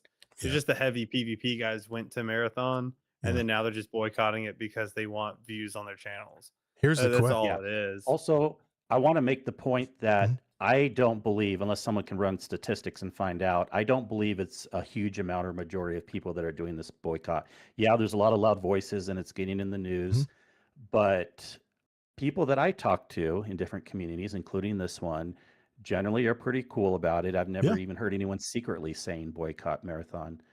I'm going to try the PvE. I just don't think it's a huge percentage. I'm going to try the PvE issue. as I think well. it's just a That's talking gonna be point dope. this week. We'll be over it next week. Yeah. Just ignore it, people. Don't boycott Marathon. It's not a big deal. Yeah, Kragers are good rims. Yeah, I mean, it's like I said, I'm wondering if Sony backed the wrong horse here. I mean, there's been a lot of speculation. Destiny would have failed anyways. I mentioned that. Yeah. Destiny, well, like I said last week, when the news dropped, I said, I got to thinking, I said, is there anything they could tell me that they're bringing to Destiny 2 that would get me just like fully 180? We're going to play Destiny 2. Absolutely nothing else. Blinders on. All I'm going to play is Destiny 2 like I used to. There isn't anything they can add to Destiny 2 that's going to make me do that. Other than a Destiny 3 game. So I always like to give analogies where two things can be true at once. Okay. It could be true that they backed the wrong horse with Marathon, but that's separate from it's also true that Destiny was going to fail on its own. There's nothing to do with Marathon. Two things can be true. That's exactly right. And both can be true. That's very true. Yeah, you're right. You're right there. I don't know. I'm gone through all the stages of grief this week, probably 3 times over. So I don't know what stage I'm on now, but I did want to talk about the developer article that just came out today, and there's some exciting stuff in here, guys. I'm going to share the screen on in the Discord as well, so you guys can see as we're going along here. But let's get to the developer insight article here. Yeah, I got the right setup. Go ahead. That's true. Marathon's older than Destiny. It goes back 30 years. Well, that is true. That is true. The developer insight, return of the director, and I'm going to go through this as quick as I can, but I want to show you guys some of this stuff. I'm going to pipe it into the Discord as well, so you guys can see it. There it is. Okay, welcome to our first Dev Insights article, prepping for the release of Monument of Triumph on June 9th. We have quite a bit to go through over the next few weeks. Today's article focuses on the return of the director and the Destiny 2 activities. And here's what they're going to be talking about. Obviously, this is the new director. I'm showing on screen here. You can see that they included the Lawless Frontier, excuse me, and Kepler now is in the map.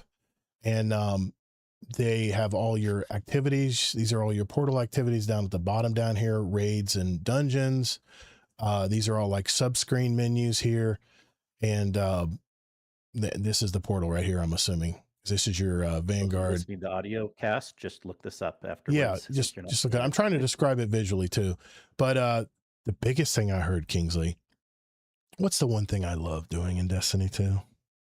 Is patrols. I love to do patrols, man.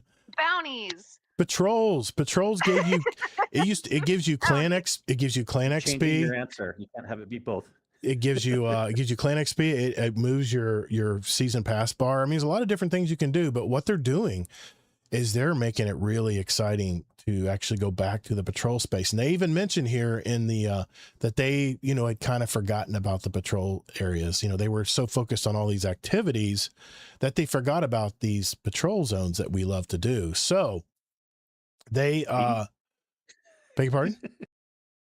Nothing. What's that? Never Oh, mind. You said we love to do.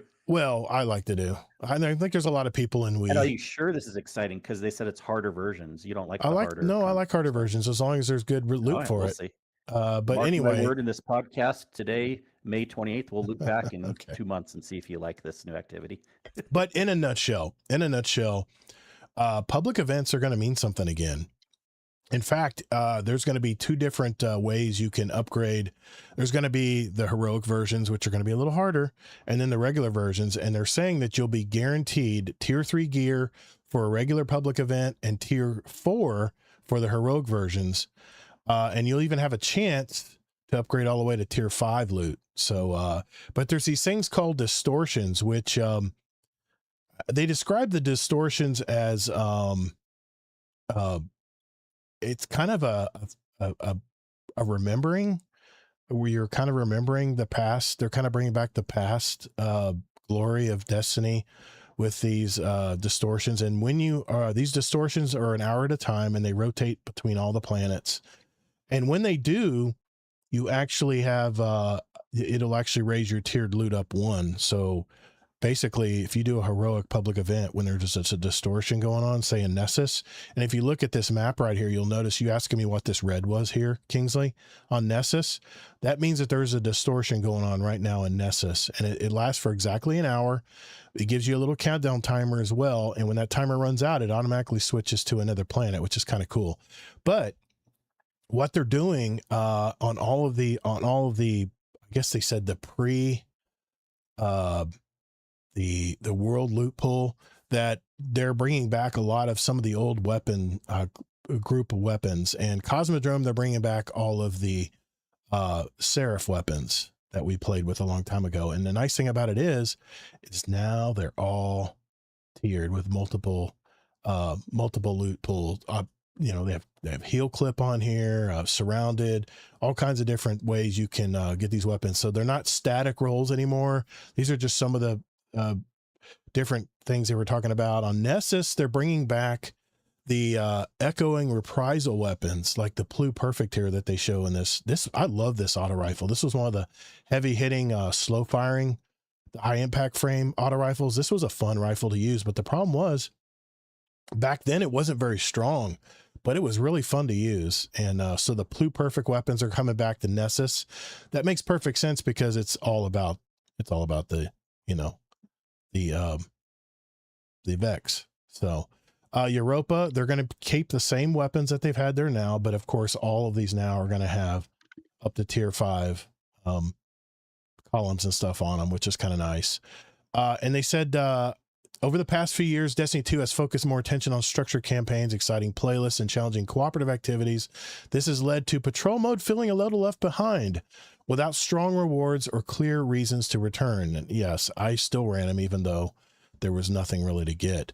Many players have had little incentive to explore the wilds of Sol. To remind Guardians of the allure of wandering these worlds, we're introducing a new feature on 7 destinations called Distortions. Every hour, a destination planet becomes the focus of distortions. The sky tears open, reality distorts, and corruption spreads. While distorted, the planet's enemies are empowered, and you can see in this picture here that the enemies actually become distorted as well, and they become a little harder to kill. I mean, they're not like super hard to kill. They mentioned that it may. Well, they did use the word. You may occasionally find encounters that test the skills of even veteran guardians. So yes. It will be hard at times. Good. As long as the loot is there, and that helps. And like I just told you, when there is a distortion going on, you'll see the the red outline on the Moments of Triumph map here. Will people complain like, I can't get my tier 5 stuff because it's too hard? I don't think so. People have done that for years. I think they will again too. I don't think patrol areas are going to be too difficult. We'll see. Maybe I'm eating my words here, but they're over. What's that, PP? Just said num num num num num. Num, num, num. Exactly. They're redoing the fire team ops. The portal system. I'm not going to even go into this because no one cares about the portal, but they're basically making it where you don't have to mix and match a bunch of stuff. Their main thing was jump in and play. And if you're doing whatever whatever difficulty now is what they're going to base the tier loot on. So if you're playing ultimate like I was and you just satisfactorily get, finish it, you're going to get guaranteed tier 5 stuff. So that's the main thing. If you're playing it advanced, if your power level is not quite up there and you get a B, you get tier 2. And there's a little chart on here you can look at on the developer update that'll show you that. And they're just showing here that they've simplified quite a bit. If you want to add more, people are asking like, well, why do I need to add more difficulty then? Well, because some people like to challenge themselves, and there you go. There's going to be all kinds of variety to the loot system. Iron Banner, Gambit, Sparrow Racing League. We're going to get into that. Trials of Osiris, Crucible Ops, all kinds of new loot pools. And all of these loot pools, by the way, are going to have all the tiered weapons and armor. So that's gonna be pretty cool. They've simplified Onslaught, Contest of Elders, the Coil. They made it much easier to play. And what they're doing with a lot of these multiple difficulty or multiple level, these activities that get harder the longer you go in them. They're going to start it off at a fairly easy level, and then they'll start ramping it up to whatever difficulty you chose towards the end. So it'll slowly warm you up into these. Nobody plays these anyway, but anyway, Gambit Ops is now going to be in the portal system, and they've revamped a lot of the classic Gambit weapons, like the spare rations they're showing here as all tiered loot and stuff, which is really cool. 21% Delirium is here now, which is kind of cool. A lot of the Gambit weapons they didn't want to share or give away too much, but they just showed a couple of the weapons there. Crucible playlist. They said that Control will always be a permanent fixture in the Crucible playlist, and then when Iron Banner moves into town, it'll be Iron Banner Control, and then of course they'll have an extra type of game mode too, like they always have had. That'll be coming every month, by the way, so I'll be definitely jumping in and playing with that. Heavy Metal. Do I have to talk about this? They're making they're bringing in a different vehicle in here, and they're making some changes to that as well. Just check it out in Twisted the co-op. Metal? No way. No, not Twisted. Did I say Twisted? I was going to say, damn, No, did I say you Twisted? didn't. Okay. You didn't. The return I do want to read this. This is the return of the Sparrow League, because this is a lot of people did not play Destiny 1, have no idea what I'm talking about. And I want to just share this real quick. The long awaited and frequently requested Sparrow Racing League, SRL, is returning to Destiny 2. This isn't just SRL coming back as you remember it, though. We've brought the mode forward with a set of updates aimed at making races feel faster, livelier, and a bit more chaotic from lap to lap. Ghost returns as your SRL announcer, along with Shax. There's nothing more motivating than Shax screaming at you to push for first place after your opponent just took the inside of a turn on Mercury. Skimmers are also joining the fun, allowing you to choose between Sparrow or Skimmer before hopping into the 3-lap race against 5 other players. Players won't have access to rail grinds. Well, that makes sense. Or manual jumping as a Skimmer, or be able to use destabilizer for rolls or flips as a Sparrow. In fact, we've done a ton of work under the hood to make sure that using either vehicle, SRL feels equally advantageous to players. So whatever you're comfortable using, use that. Speaking of under the hood, we've also updated SRL to support photo finish moments at the end of the race. Close finishes can now properly assess ties, which means when 2 racers hit the line nearly at the same time, the results screen can better reflect the outcome. We know the mantra, if you're not first, you're last, but our goal in SRL is to bring the chaos and friendly competition to the forefront. And so tying means you both get equally great rewards. A couple of new mechanics have been added to SRL. Rocket Boost rewards players who nail their timing, hitting their gas just before the race begins. That's reaction time, fellas. That's what I love doing at the strip, is that reaction time. So that's going to give you a little bonus. Give you an early burst. Trick boost are just what they sound like. Land a trick successfully and you'll get a boost. On PC, Sparrow, or Skimmer, tricks can also be remapped the same way emotes can, and updated the UI to support that. All 4 of the original SR maps are returning, and we've got a brand new map called Quantum Circuit located in the Realm of the Nine. avoid the Taken and enemies of the past while racing on its wild and intense ribbon road. Oh boy.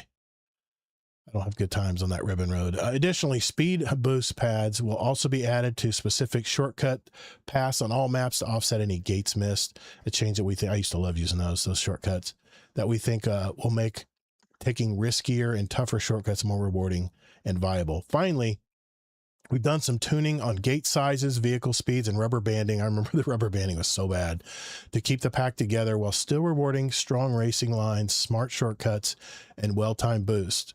We're excited for players to get their hands on all these updates and hear the brand new SRL music tracks when Sparrow Racing League. We got to do this one weekend, Kingsley. We gotta all Sparrow race together. SRL rewards. There's an origin trait that you'll get on the armor and weapons. Featherweight is one of the origin. Basically it's like lightweight. You'll have increased movement speed when you have it equipped. Revving up, fast movement builds up a charge. It gradually increases your health generation speed. Once you're fully revved, sprinting grants a speed booster. And then they have a dielectric drift if you have 4 pieces of this armor. Sliding while speed boosting is active jolts combatants in front of you. And for players looking for your vehicles, you can see there's a new skimmer and a new Sparrow with the SRL logo on it, which is really nice. But here's what I got excited about. Look at these weapons, guys.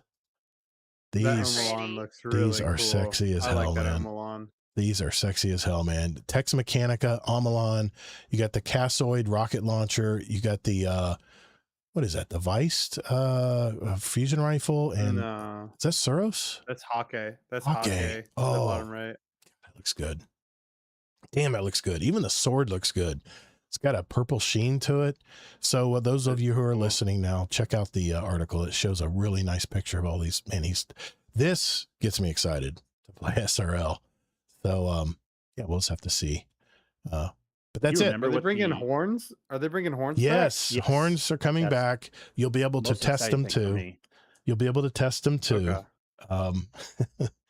Before you buy them, you'll be able to test them. Use them out on patrol, just like Destiny 1. Yes, you will be able to honk the people in patrol. Do you remember, if anyone who played, to me, I was most impressed by the armor of Sparrow Racing League back in Destiny 1. It was they were like slick. racing jumpsuits. Yes. And I remember, I don't know if the base color was yellow, but I had mine all decked out in like a bright yellow. It's gorgeous. It was pretty fun. I'm just curious how they take shaders. Get Glowhoo on that. Oh. Get Glowhoo on the. Actually looked good because it didn't have a skirt. It had like just like a jumpsuit with like a sleek looking helmet, and it was like all yellow. You look like you look like you were from Tron. I mean, I still got a lot of that armor from Destiny 1.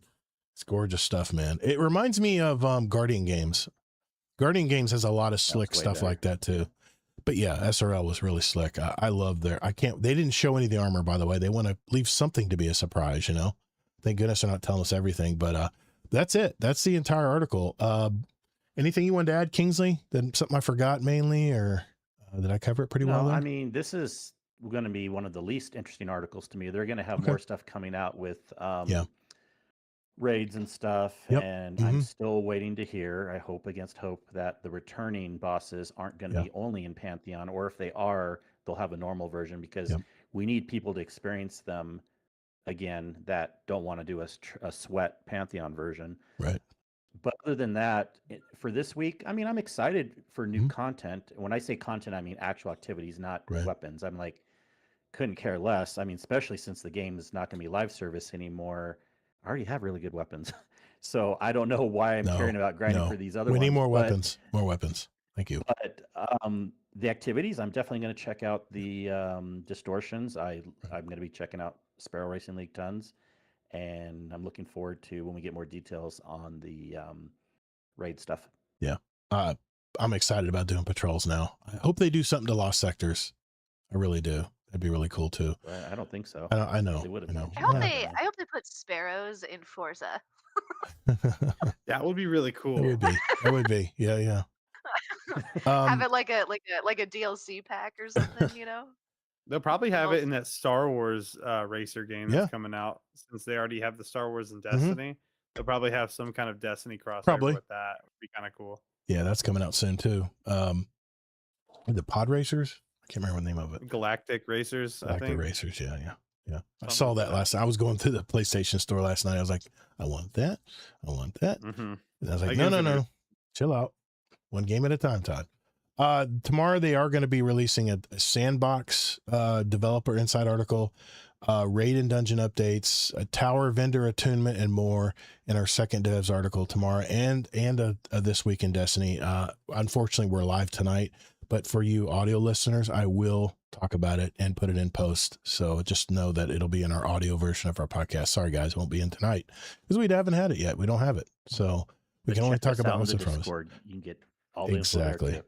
Exactly. I'm sure Kingsley will post all the articles and stuff, and even just our Destiny news channel will They auto post it. post in the news channel, but Mhm. just if people want to talk about it or whatever. Yeah, exactly.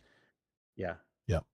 Another reason to Exactly. join the Discord, or if you're already in the Discord, check it out more, because whether you want to talk about Destiny or other stuff, we have other stuff channels. We have Destiny channel, and we get in even bigger conversations in the Discord. So check it out if you want. Exactly. I tried to go through it as quick as I could, so there we go. Let's go to our catch-up segment. I'm curious to see what these guys have been doing since we talked with them last, and I got a couple movie reviews too I want to mention tonight. We'll do that right after this. All right. Whew. My throat is killing me. I hate Hey, Kingsley. I won't be able to do Kingsley. 12s much longer. Were you watching his screen share? Some of it. I wasn't watching the whole time. Did you notice how big his cursor was? No, I What are you so he laughing can at? see it. No, you know Is why it I do old that? man big? You know why I He do had that that? accessibility cursor, bro. No, I have that. No, the reason I have that cursor is because I do editing. I'm going through sound waves and stuff, and I got to be able to easily see the sound wave breaks. Is the reason I do that. Okay. No, it's old man reason. Yeah, I was gonna say No, maybe I'll no. give you that one. I plead the fifth. I plead the fifth. All right. Okay. At least the text wasn't like huge. I've Yeah, I was gonna say I'm surprised it wasn't zoomed That's in. a screen share. No, that's a screen share. He's I've had got to his get reading accessibility glasses options recently. on a hotkey, bro. I do not. No. See, for me, since I always had perfect vision, it is a sign of getting older when you actually need to get reading glasses, because now my vision is not perfect. Now I actually need a plus 0.75 prescription to actually. These are read full small print, transition. but, If you notice, I'm starting to tilt my head up and down like this. That's because these are full transition lenses now. So it's just it's a slight prescription. It's nothing great, but I have astigmatism in both eyes. Perfect vision too, and it is quite the flex. I must It is admit. nice. It is nice. I got my eyeballs lasered to get. Once you get into 40s or 50s, it can change a little bit. Or my dad just had surgery to get his cataracts removed, and he doesn't have to wear glasses anymore. So it's kind of cool. Looking forward to that cataract surgery. Yeah, exactly. I heard that if you're like a baby and you like eat a whole bunch of carrots, then you get good eye vision. I don't know if that works. I don't know either. But hear me out, guys. I have a picture of me and like 1-year-old baby, and my nose and my ears are orange. What? Because my parents fed me so much carrots, so much beta carotene in your system that my cartilage turned orange. Yeah. Oh my god, that's awesome. That's awesome. And so they both have terrible. They raised rabbits before they had her. They didn't know what to do. They were like, "Here, just eat all these carrots." Okay. Now let's all right, topics are out of the way. Let's sit back and have a good time now. My chair's about to fall apart. That's not good. I know. Look at it. You better get a wrench on that. Belle, I'll start with you, man, if you don't mind. We'll catch up with you first. All right. I haven't recorded yet. I'm just letting you know I'm going to you first. All right, here we go. 3. Okay. All right, boys and girls. This is the part of the show where we just kind of sit back and catch up and see where everybody's been and what they've been doing since we talked with them last. I'll start with you, Belle. I think you have been here haven't been here the longest, because I think PP Pipe was here in a women in gaming roundtable we did. So she's been here before you. Mm-hmm. So I'll start with you, man. Catch us up, man. What's going on in the Dudes Playing Stuff podcast? Fill me in, man. What's going on? I don't get to talk to you very often. Well, I mean, going on over in DPS, we're ever growing, getting new people, kind of weekly or so. Nice. Getting them onboarded. Just finding fun games, playing games with friends. We like I said earlier, we just kind of celebrated 111 episodes. That's awesome. We did have like a big bang thing going on for episode 100. That was a really big milestone for us. We're starting to get a little bit more traction on our Dungeons and Dragons podcast as well, Okay. which Yeah, is yeah. Dungeons, Death Saves, and Dice, Triple D. So we're going to be recording a little bit more on that here, probably within the next month or so. We're going to start doing another series on that. Just I've been playing a lot of D&D like in person. It's actually really nice. I just went to my DM's wedding. Her and her now husband. Her now husband actually works with me, so we're all kind of like a really tight knit group. So been doing some IRL stuff as well. Their wedding was great. It was super fun. We actually had we have a picture of all of our characters kind of done up in AI. Mhm. Whereas like they were doing like a selfie, but it's like, like a moon elf, an orc, an Nice. Aarakocra, like all of them, and they're all kind of doing like a peace sign and stuff. So we recreated that at the wedding because the whole group was there, Right. and we did that like an IRL picture kind of thing. So that That's was cool. really, really cool. I mean, But yeah, I wanted to ask you, how long's your campaign been going on now?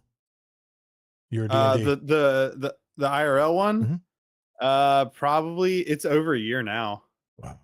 Yeah, it's over a year. For We people. meet up like we try to do it once a month, if not every other month. It's not like it's been super long, but I mean the campaign, we basically are about to finish up Act 1.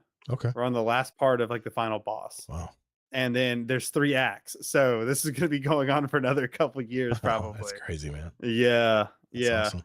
Which I've already made preparations because I do plan to move hopefully within this year. Okay. So, but we've already been testing a lot of the Discord stuff and everything else. You're going to be moving to Texas?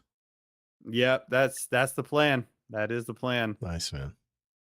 Yeah. I didn't know if you guys wanted to share that. He said it was up to you, Yeah. PP Pipe. Do you want to share it? Yeah. I mean, hopefully he can come down here this year and take me out on a few dates or something. Mm-hmm. You got a little long distance relationship going on right now?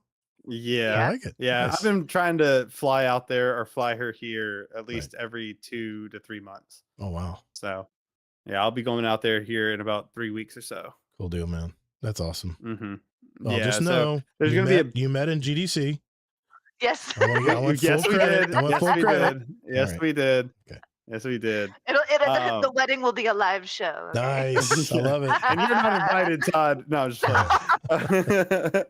playing. No, I mean, it's just with that going on, trying to get everything with the house situated Yeah. and stuff with work situated and all this other stuff. Like I'm trying to fight for a raise right now just so I can go to another dealership and be like, this is what I got paid. So I can get like a double raise. Keep the comps. Trying to do a lot of stuff at work. Yeah, to try to get up on that as well. I got you. I mean, IRL stuff, realistically, it's just work and then coming home and doing what I can on the house. Getting friends from work to come over and try to buy all my junk, try to get it out of here. Which actually is going surprisingly well. Technicians really love junk for some reason. Nice. It's great. I'm like, hey, I got an old toolbox. Like, dude, I'll give you $100. I'm like, take it, bro. Just take it. I love it. Mechanics, man. I'm telling you, they can build anything. They know what raw materials are, man. Yeah. Mm-hmm. So yeah, just stuff like that. And then, like I said, when it comes to games and stuff, just playing with friends, checking out new games as much as I can. Definitely found some duds. Definitely found some gems. So it's been nice to go.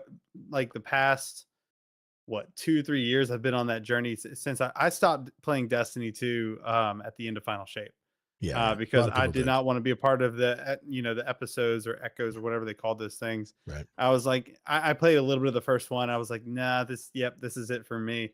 And just the journey going out past that and finding all these other games and meeting a lot of new people playing these different games. Like once I stopped playing Destiny, that's when I started getting into D&D. So I met a lot more people online, did some stuff online, and now I'm DMing, playing. For a lot of other people, like from work, we're having work parties and stuff, doing stuff like that. It's been awesome. It has been great. Nice, man. I mean, it's good to talk with you, man. I know I was on your show, I don't know, about 12 episodes ago or something like that. Mhm. And man, I had a great time. It's so easy to hang out with you guys and just shoot the shit and talk and those top 10 lists. Holy shit. Rodimus kills me with Yeah, those they things, still man. trigger me too. I'm Yeah, like, we finally got Ryan back too. I know. He's Panda's finally back in the mix. Yeah. Yeah, that was big for me. I missed him so Yeah, much. I He's miss him such a too. good dude. Yeah, I've raided with him a had couple lunch with times. him. Yeah. I've had lunch with him before. He's a great guy. So it's really Yeah. cool to have him back, and Yeah. he's kind of getting us a little into Destiny again. You know, I started doing a couple raids for nostalgia purposes, and you know, I haven't played much anything with him in about a year and a half. So I was like, okay, I'll download it again. I'll play with you. And I mean, I told him, I said I had a good time, but it wasn't that much of a fun time because like I've played these raids. You know, there's no reason to grind it for me. I've gotten all the exotics in the past, so there's no point but to just have fun. You know what I mean? Yeah. And Well, so I I mean, just had a good time with them. you'll at least start getting tiered loot if you start playing some raids with them. After June 9th, there'll be tiered Not loot. everyone Yeah, that's cares true. about that. That's what they're saying. Like, you should play it then because you'll get. I was like, I don't care about that Yeah, stuff. I know, man. I don't care about that stuff. I got you. But man. it's just fun to solve the puzzles together and get that victory screen. I will say the new damage numbers were a shock to me from back when I used to play. I was like, dude, I did 20K. What was I doing? It's like, no, that's actually pretty decent. I was like, what? I was like, what, dude? Yeah, So, you got to at least play the new that's been dungeon. kinda The new crazy. dungeon's fun. You'll have fun doing the new dungeon. That was really good. The Star Wars inspired one. Is That was that- really. Oh, Yeah, I haven't. I'm not gonna buy Equilibrium? that expansion. It's really fun, man. Yeah, Yeah. I'm not gonna pay any money towards that right now. I got you, man. I got you. Yeah. Well, PP Pipe, what have you been doing? What you been up to? Well, I moved recently. You did. Yeah, it's actually kind of funny. I'm in the same apartment building. Like I went from floor 1 to floor 3. So, Okay. so Were it's not you- like I moved far. Were you looking to get more room because you're grown, Yeah, kids growing it's up? a Yeah. yeah. I was in a 1-bedroom and this is a 2-bedroom. Nice. So I have been really enjoying my space back. Yeah. I have been sharing a room with either my kid or some guy I dated forever ago, you know, Yeah, I got for you. the past like 10 years, you know? Like I really Mhm. haven't had my own bedroom for a long It's a time. big deal. It's a big deal And having your own place. it feels Yeah. really good to just be able to like lock my door again and be like, goodbye social. Like I'm gonna go in my room. Nighty I got my night. TV. Nighty Yeah, night. yeah, exactly. Instead of having to like Yeah. like tiptoe past her, you know, because she's in bed obviously way before I would be, Mhm. and so moving has been really nice, really really nice. I'm so glad that I have a bigger place to spread out, That's cool. and I've been looking for a different job. I have an interview tomorrow, so we'll see how that goes. You have an uncanny ability of making any car look fantastic. You are the glamour shot for cars. You even gave me a few tips when I was trying to get my Tundra, a picture of my Tundra, and you're like, here's what you do. You do this, you get your camera like right there. And I was like, oh man, it looks so much better. Yep. Yeah. Yep. It's gonna be at an automotive like store. Okay. So Okay. I'll be like it's more like retail kind of Gotcha. situation, but I'm pretty confident that when I walk in there, they're probably gonna hire me. So I'm pretty confident for my interview tomorrow. That's nice. So I'm excited about that. Kiddo just got done with school for the summer, That's right. and we've gone to the pool a couple times. We've got a couple plans coming up this summer. When Belle comes to visit, he's already met her before, so we've got some things to do. Okay. The 3 of us and just the 2 of us. It'll be a good time. That's nice. It'll be a good time. Yeah. Do you She have likes him a lot. do you have a good babysitter? Yeah, it's my mom. Oh man, you're lucking out. Shoot, mom. Yeah. Mom's cheap too. Mom's cheap. Yeah. She cooks, she cleans, she picks Nice. up after my kids, she does Love the it. laundry. I mean, how much better could that get? The greatest thing about having a grandchild is You spoil them to death, and then they come and take them away, and you're like, okay, that was fun. See ya. Yeah. See you next time. Yeah, Yep. that's cool. That's cool. So Oh, my that's mom will be over like every other week for the okay. summer. And so she'll stay. And this is another huge deal about this 2-bedroom.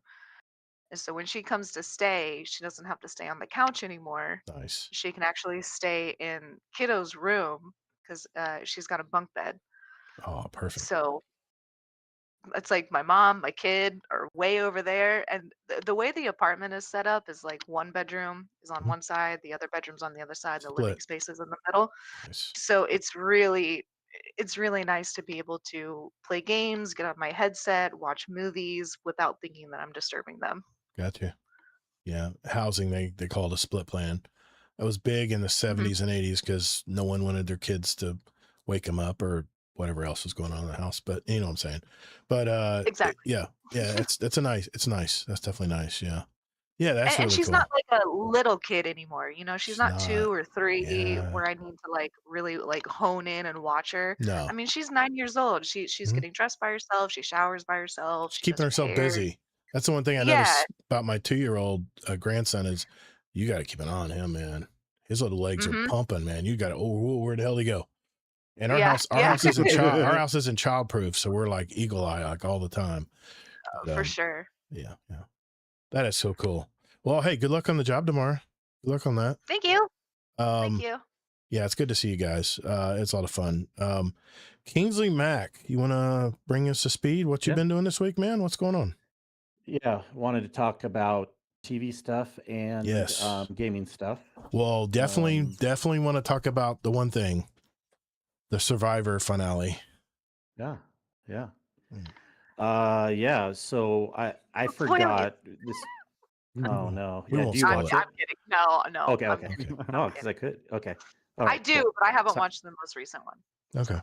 Mm, Well, what do you think, Todd? I was She so won't- excited to It's talk okay. about this week. she won't know. She won't know what we're Also, talking people in about. the chat, like, I don't want to spoil it for other people. Just say it. Just say it. If they haven't seen it, they haven't seen if I it. have the, yeah.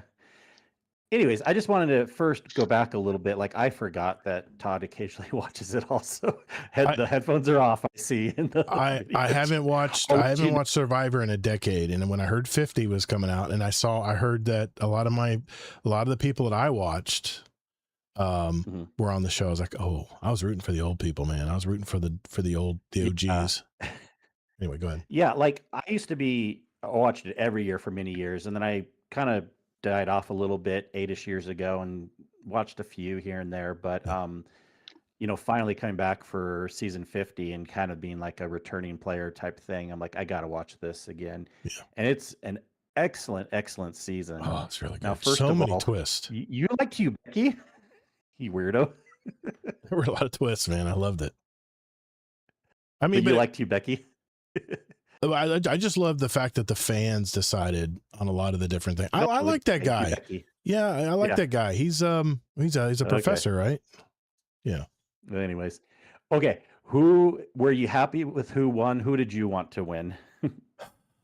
I was really pissed that what's his name didn't use the idol for the third time. Ozzy. Who? Ozzy. Ozzy. Yeah, I wanted Ozzy to win because he's. Someone else. I at the end I wanted was it what was the of the three people, the one guy, this is how long it's been when I watched it, but the one guy who taught Rizgod to start, I really thought he should have won just for the fact that he tried to teach Rizgod how to start fire. Rizzo. There's a dude named Rizgod. Well, he calls himself Rizgod. He's a young guy. He's a little pompous. Like, he thinks he's so cool. Like, he can outplay all these other players. Yeah. When it came down to it, everyone knew they weren't going to let him get to the finale, and they kind of voted him off. They used him as he would have been my first vote off. They used him as shrapnel, basically. He got like a shield, and then they voted him off at the end. But he got lucky because he got Suri to win. I wanted Suri to win. Since Suri got voted out, I'm actually happy with how it turned out. I think her winning is Yes. actually such a cool swan song story Yes. of like going through it so many times. Yeah. And see, I didn't even use a name, but of course I did say a gender, but We'll motion but her when we're done talking about it. yeah, I was really happy how it turned out. The ending was perfect, and She of was- the three yeah. that ended up, she was the most deserving of the three. I for think sure. I think Cerise should have won because she played that game perfectly. I think whatever the finalist is, I won't name it. I think that she was just in the middle. She was just went incognito for the longest time, where she was under the radar. Yeah, really smart. She is smart, and she flipped. She flipped whenever she needed to flip. But I really wanted Suri to win because she's been so many times has not won. Me too. But of the three that were at the end, do you think she was the best choice, or would you still pick someone else? Suri was like a mafia boss, of the three man. at the end. Oh, the three at the end. I Was she really the best choice for winning. I obviously the guy who was physically fit and won all the I think you wanted him to win. I bet. No, I actually didn't. I wanted the guy in the middle to win that got no votes. I wanted him to win just because he showed his true character when he helped Riz at least have a fair chance of beating in the fire making competition at the end. Survivor's a social game, and you understand. have to understand. And a lot of this came out behind the scenes too. He annoyed Joe? everyone. Joe's his And if name, you I annoy think? people, Yeah. Joe. And if you annoy people, you're not gonna win. And he did have to be babysat by Suri a lot. Yep. So that probably shows his weakness. But anyway, we can we can move this, on. So you can come back in now. You can come back in. Come on. Yeah, come on. Yes, we're done. We're done. We won't spoil anything else. We're done. We're done talking about Survivor. So, yeah. All right. I've been watching older seasons because yeah. And so I may eventually get to 50. So we'll I'm thinking about watching season 49 because I have Paramount Plus. I can just go back and watch all the seasons. I gotta see how stupid Riz God was in 49. I want to see how he became where he became. You know what I'm saying? So anyway. So and what it's else? nothing to do with the worst anything. character arc, probably. But yeah, video gaming. A lot of fun things going on. First of all, on the Destiny front, it has been interesting. One of the good things about finally making this decision to, end the live service part of it is it's gotten a lot of publicity, good or bad, and people are coming back. Not tons, but people.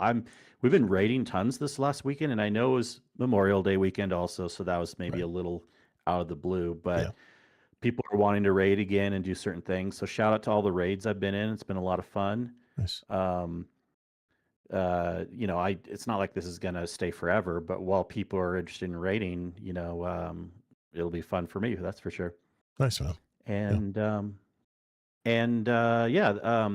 Otherwise I've kind of been slowing down on Diablo because I've gotten my character all maxed out to where I like, and honestly, the new season's less than a month away, so I'm kind of good pausing on that for a bit. Okay.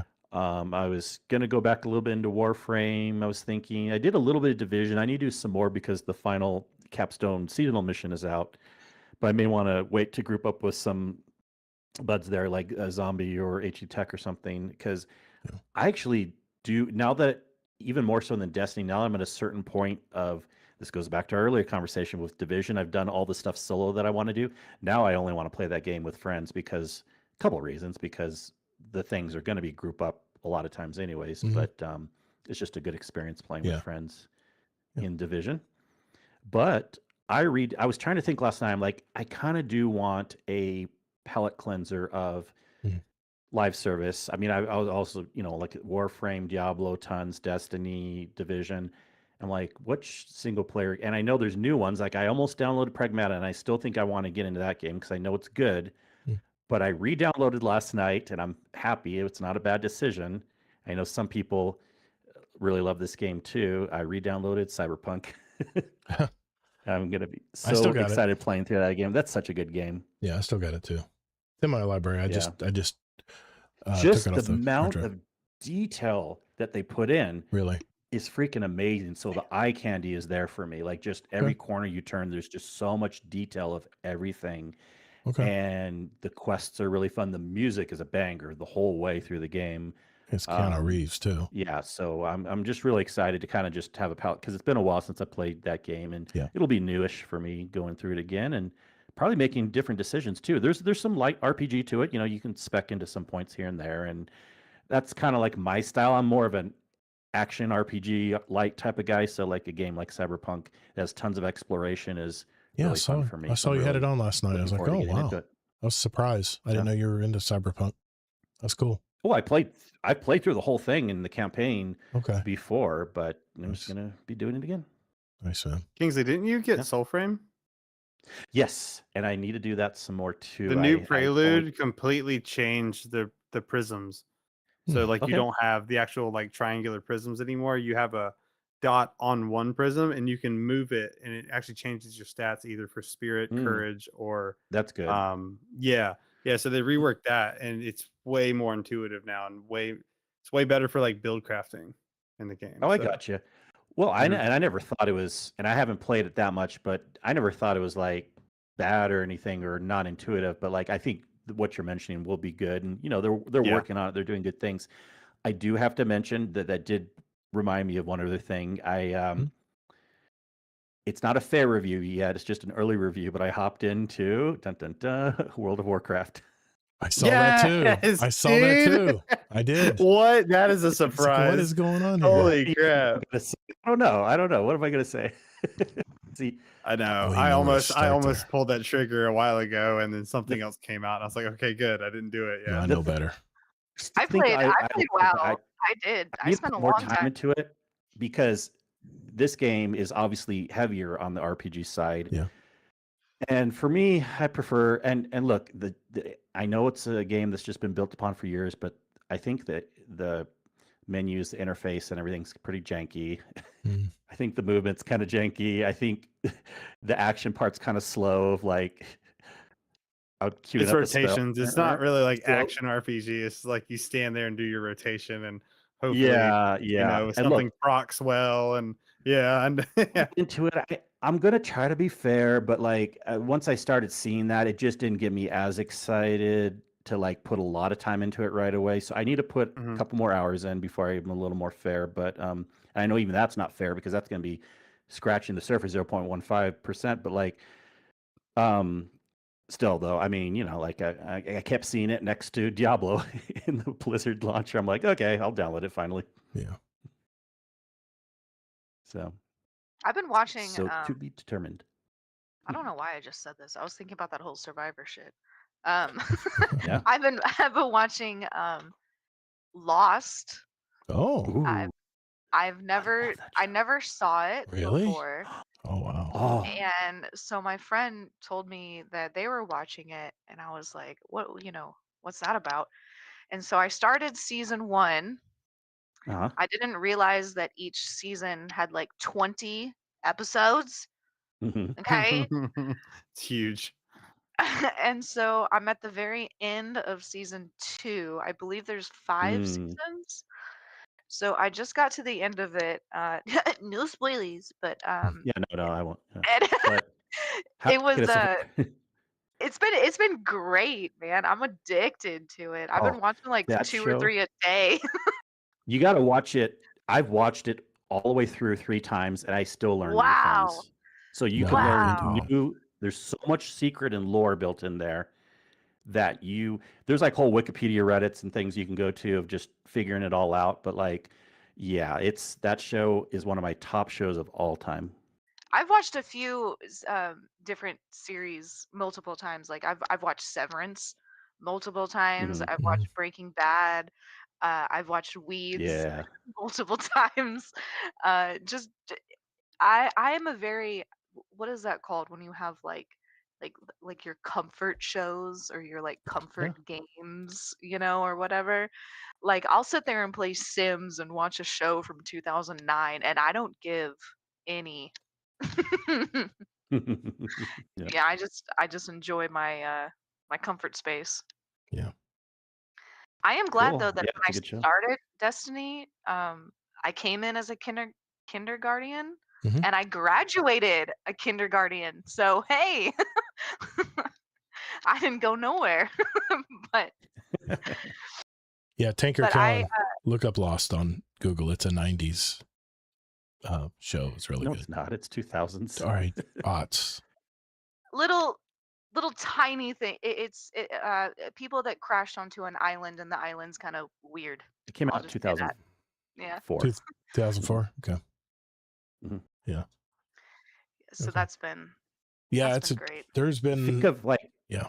sci-fi Twilight Zone mixed with Yeah, it's adventure, getting stranded on a stranded And island. don't if you do Grandpa. watch it, don't try to make sense of it. Just go with the flow. Go with the flow.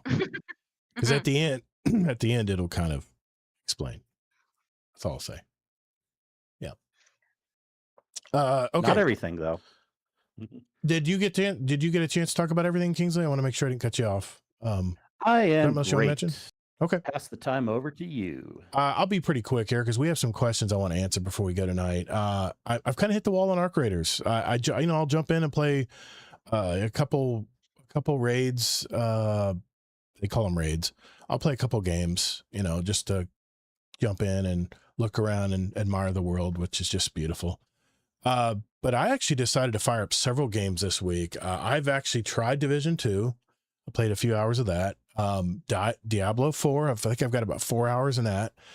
Elden Ring I played last night, and I started a brand new character because it's been so long since I played it. I just wanted to start over and learn it all over again. And man, is it me or is the camera got me a little motion sickness? I was adjusting the camera speed and I was getting a little weirded out with the camera. Maybe I was just up late. Might have been that.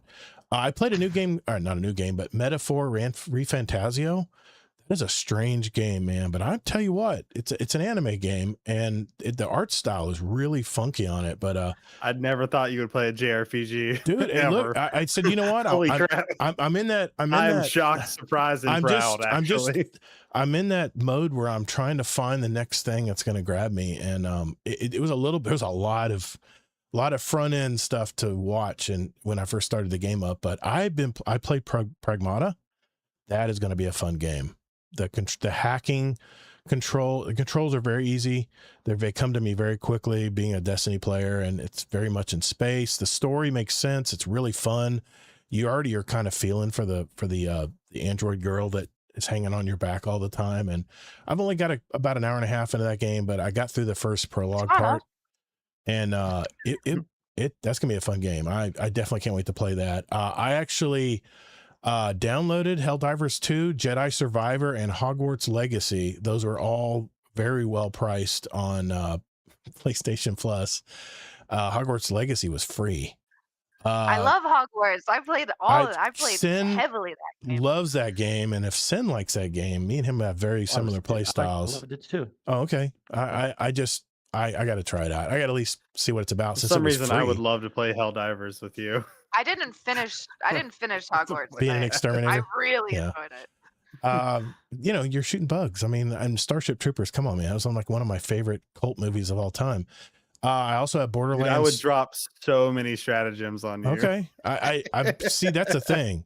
Because I heard they leave them all in. So you jump in, you can just start doing them.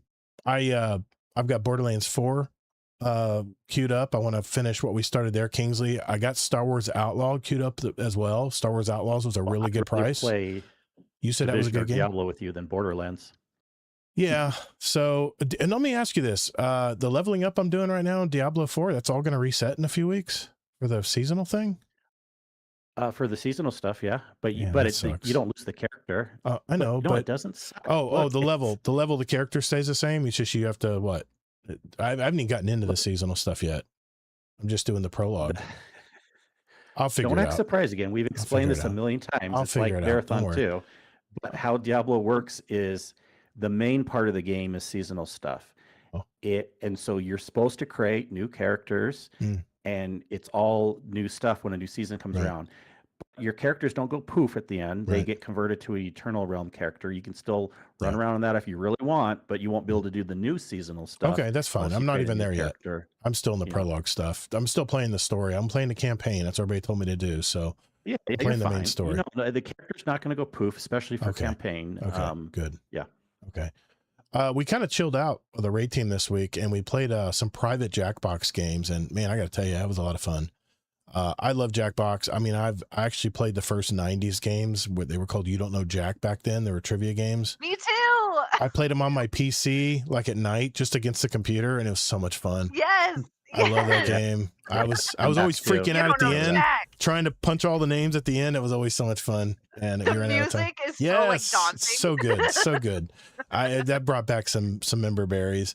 I don't know. We're gonna do something Saturday night. We haven't decided yet what we're gonna do, but we'll do that. I got 2 movies I want to talk about. My wife and I went and saw 2 movies at the theater this week using my AMC Stubs A-list membership. I can see 4 movies free every week, any format or screen, and I know I don't get paid to say that.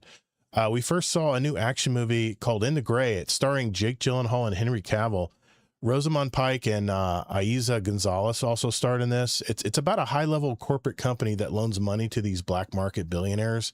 They're kind of tyrants, and just the worst type of people, but they're very powerful people. And Jake and Henry are these elite operatives that have to enforce the collections process and protect the account executive, which Gonzalez played that.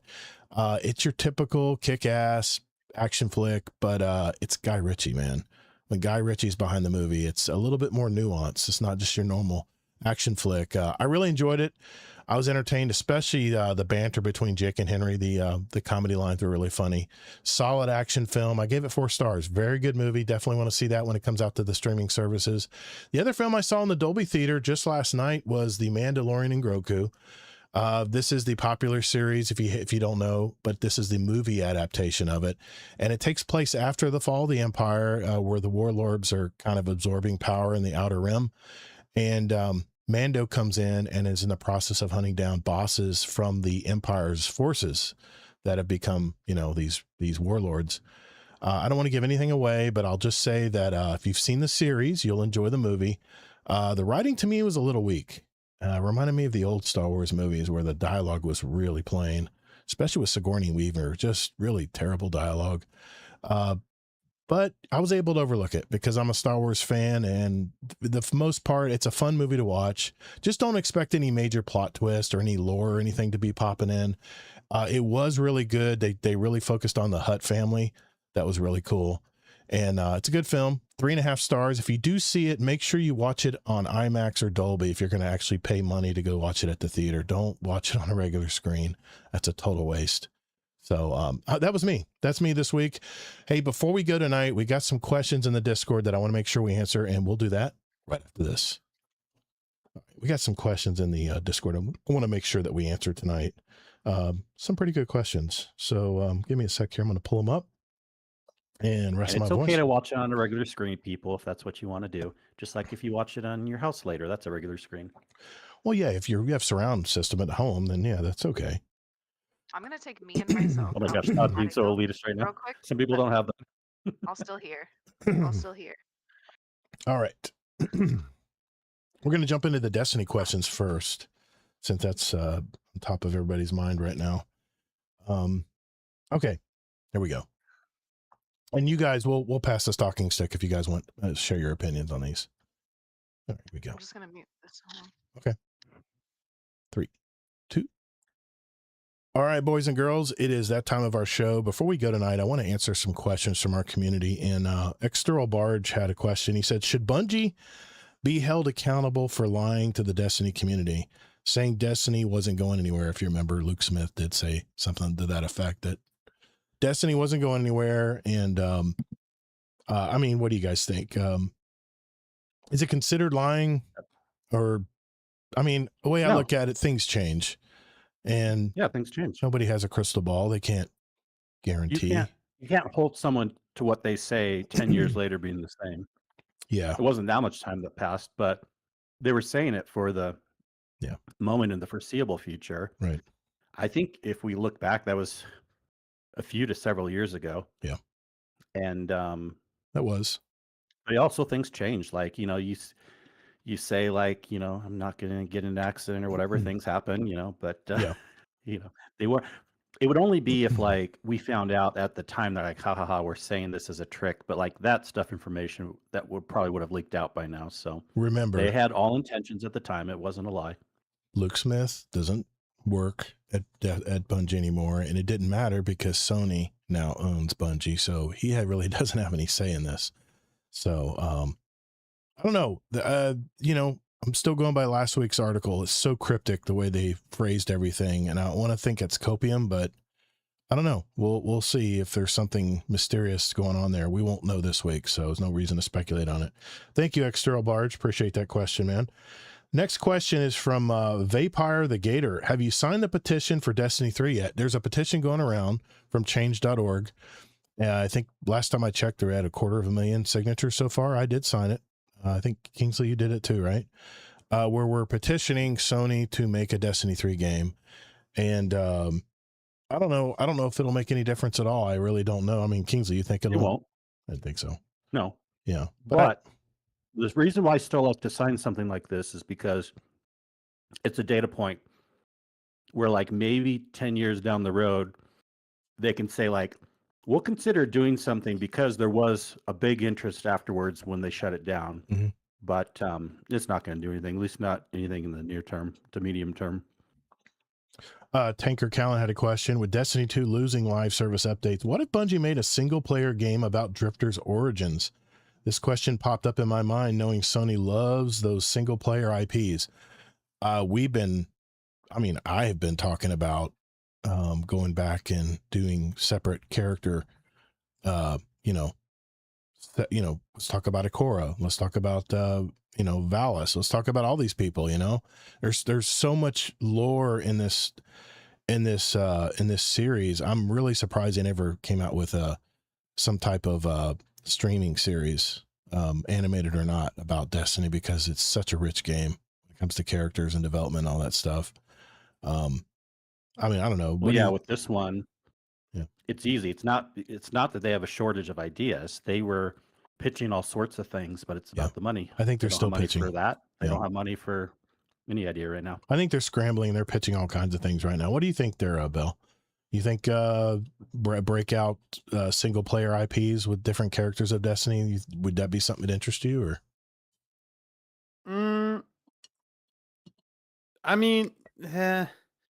Yes and no. I mean, the lore of Destiny is really good. Yeah. I will say. It's one of those. I mean, it's the Destiny of lore had like people had their own lore channels, like Bife and stuff like that, Mhm. And the lore itself is great. A game based off of like filling in the voids of some like learning new lore would be nice, but I don't think that another game would have any kind of traction, especially now. Even a couple of years ago, I don't think it would have enough traction for it to be a real thing. I think it'd be nice to have like a mode within Destiny 2 where you could go and do that. Yeah. That'd be kind of cool. But a standalone game, no. I mean, once Sony took over, like Kingsley said, it's all about the money. So they would see that and project it and be like, nah, that's not going to be a thing. Yeah.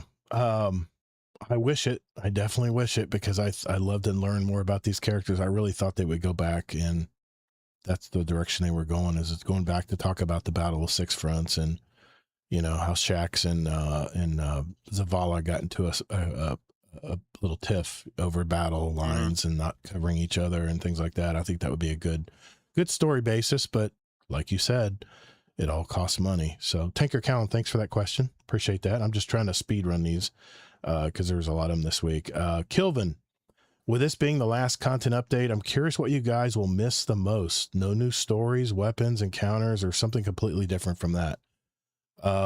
Bell, you've kind of moved on, but I'm sure there's something you would miss, right, from Destiny?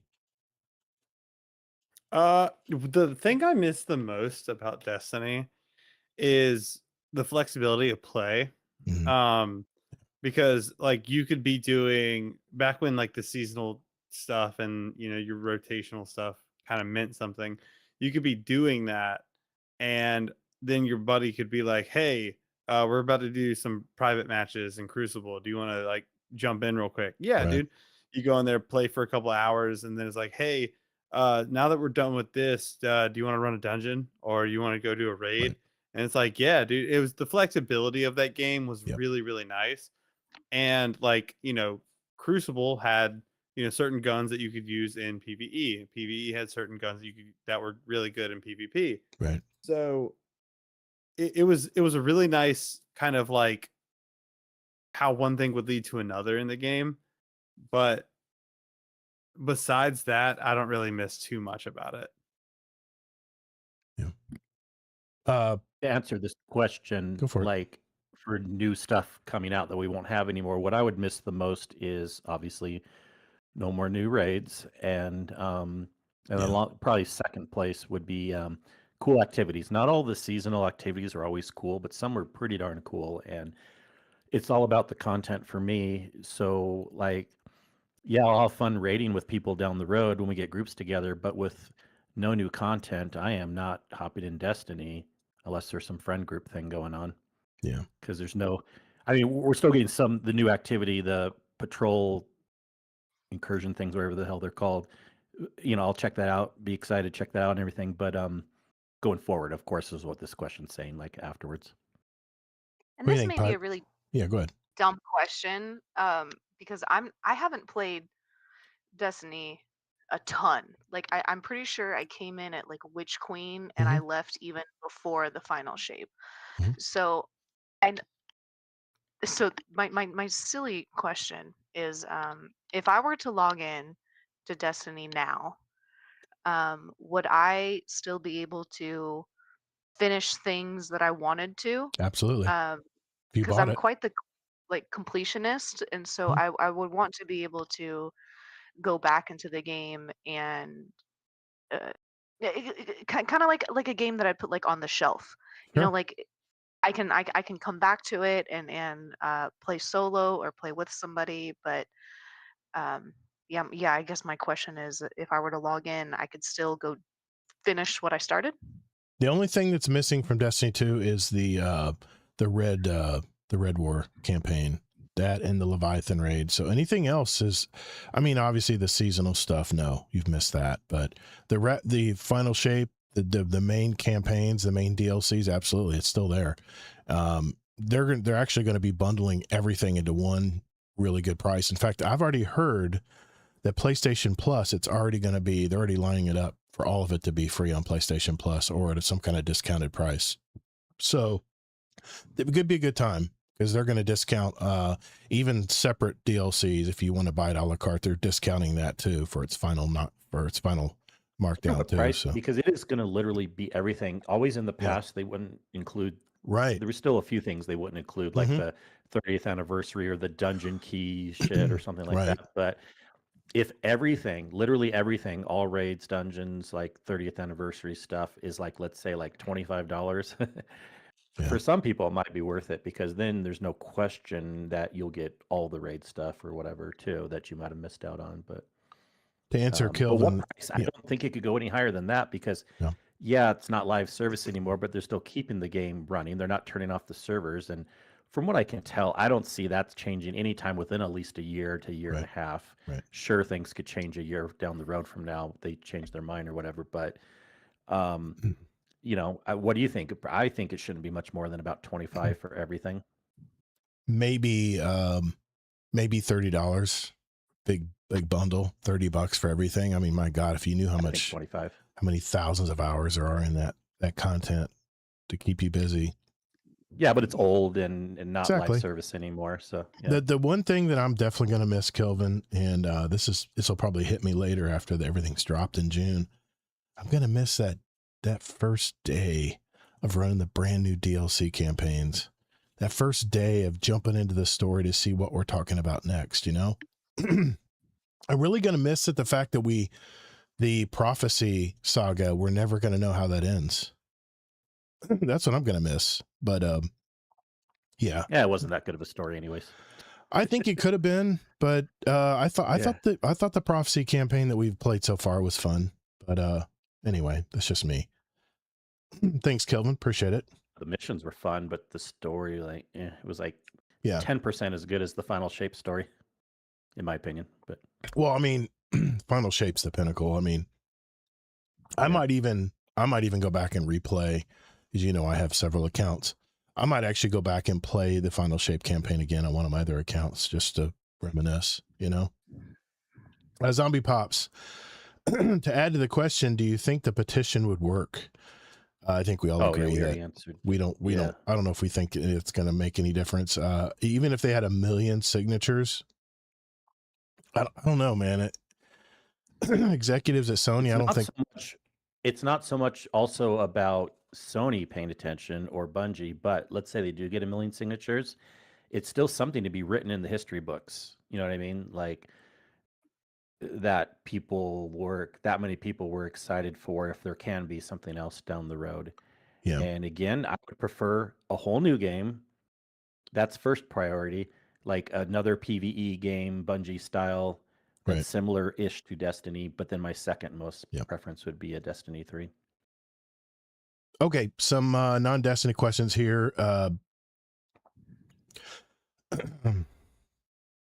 Okay. Yeah, okay. Vampire the Gator, is Helldiver 2 on your Game of the Month list? If you haven't already mentioned it, I apologize. I'm not up to date on the episode yet. I've decided not to do a Game of the Month. I'm just going to do Gator's main game because, as we're finding out, I've been playing Arc Raiders for 200 hours now, which is definitely more than a month of play. So I'm definitely moving on from Arc Raiders, and I don't know what June's going to hold for me yet. I'm trying a bunch of different things. I'm just trying to see what sticks out there. So as of yet, I don't have an official announcement on that yet. Dadbot Hero, genuine question for the podcast. With Destiny 2 seemingly reaching the end of its major support cycle, what kind of goals do you all have for the future of the show? Will you plan to pivot in the future when it comes to content? I'm sure you're still digesting the news, but I'm curious. I know the show has been more of a roundtable style podcast, which I'm sure is part of why people enjoy it. But do you have any ideas for still implementing Destiny into the show going forward in some way? Will the quote Guardian moniker still stay? Well, let me answer that real quick. The Guardian moniker will always stay. Where I still consider everyone in our community Guardians, and it doesn't always have to be a Destiny Guardian. Guardian is a wide-ranging character in the gaming world, and that won't ever change. We'll all still be Guardians, in my eyes at least. Kingsley, let me ask you, man. What do you think? Well, he asked it from both sides, but for the first half, in case anyone's still not aware, but if you're listening to the podcast, you're aware, but I feel like there are still some people that aren't aware. Could be. It hasn't been Destiny focused percentage-wise for a while now. Yeah. What was it, February we made the change? Yeah, it's been many months, 3 or 4 months now. Destiny right now, and you would bring in the news things and stuff, but with the roundtable format that we changed to, we're usually just complaining about other things like live service games or whatever, but it wasn't Destiny so much as the talk. So format of the show changing, no, we already did change. Unless you have some other idea, Todd, and I'm always willing to listen. But I'm just going back to me and you and our personal conversations about the future of the show and how we were tired of complaining about the same things when it came to Destiny. And as a listener, I think it was getting old that people were still making the same complaints over and over again about Destiny. And you agreed. I think we were both burnt out about complaining about the game. And I said, you know what? I have always loved roundtable type podcast. And there was one particular podcast I have in mind. It was called the Podcasters Roundtable. It was a podcasting on podcasting. And what they would do is they would bring in people from their community that had an article about podcasting and they wanted to discuss it and they wanted to talk about it. And I always flocked to that show. And unfortunately that show was canceled. The guy stopped producing it because he was trying to take care of his elderly dad. He was probably in his 40s, I think, that was running the podcast. And people in the podcasting industry have been crying for that podcast to come back. So that's where I based the Guardian Down Roundtable. It was based on that podcast. So I love being able to talk about different topics every week. And here's the reason I start with topics is because when I listen to a podcast, if it's not a topic I don't want to hear about, you just fast forward it. Just go to the next topic. Yeah, I made it very user friendly for people who watch or listen to the show. And this is no knock on anybody, but I always, with a lot of podcasts, not everybody's podcast, but with a lot of podcasts, I just want to get to the meat of the show. The catch up and the banter and stuff. I definitely want to do that. But there's a podcast that recently put it on the back end of the show, and I said that didn't disrupt anything. It was still really fun, and the people who really love the show and really listen all the way through, they'll want to hear about the host, what they're up to and stuff. So that's the reason I formatted it that way, is because we get right to the heart of the matter in the shows every week. We've got, 2 to 4 topics every week. And if you don't like the topic, that's what the fast forward button is when you're listening or when you're watching. You just fast forward to the next topic. And if none of the topics suit you, then hey, you move on to the next episode. I make it very simple. And this is just 7-8 years of podcasting experience under my belt. And I avidly ingest podcasts.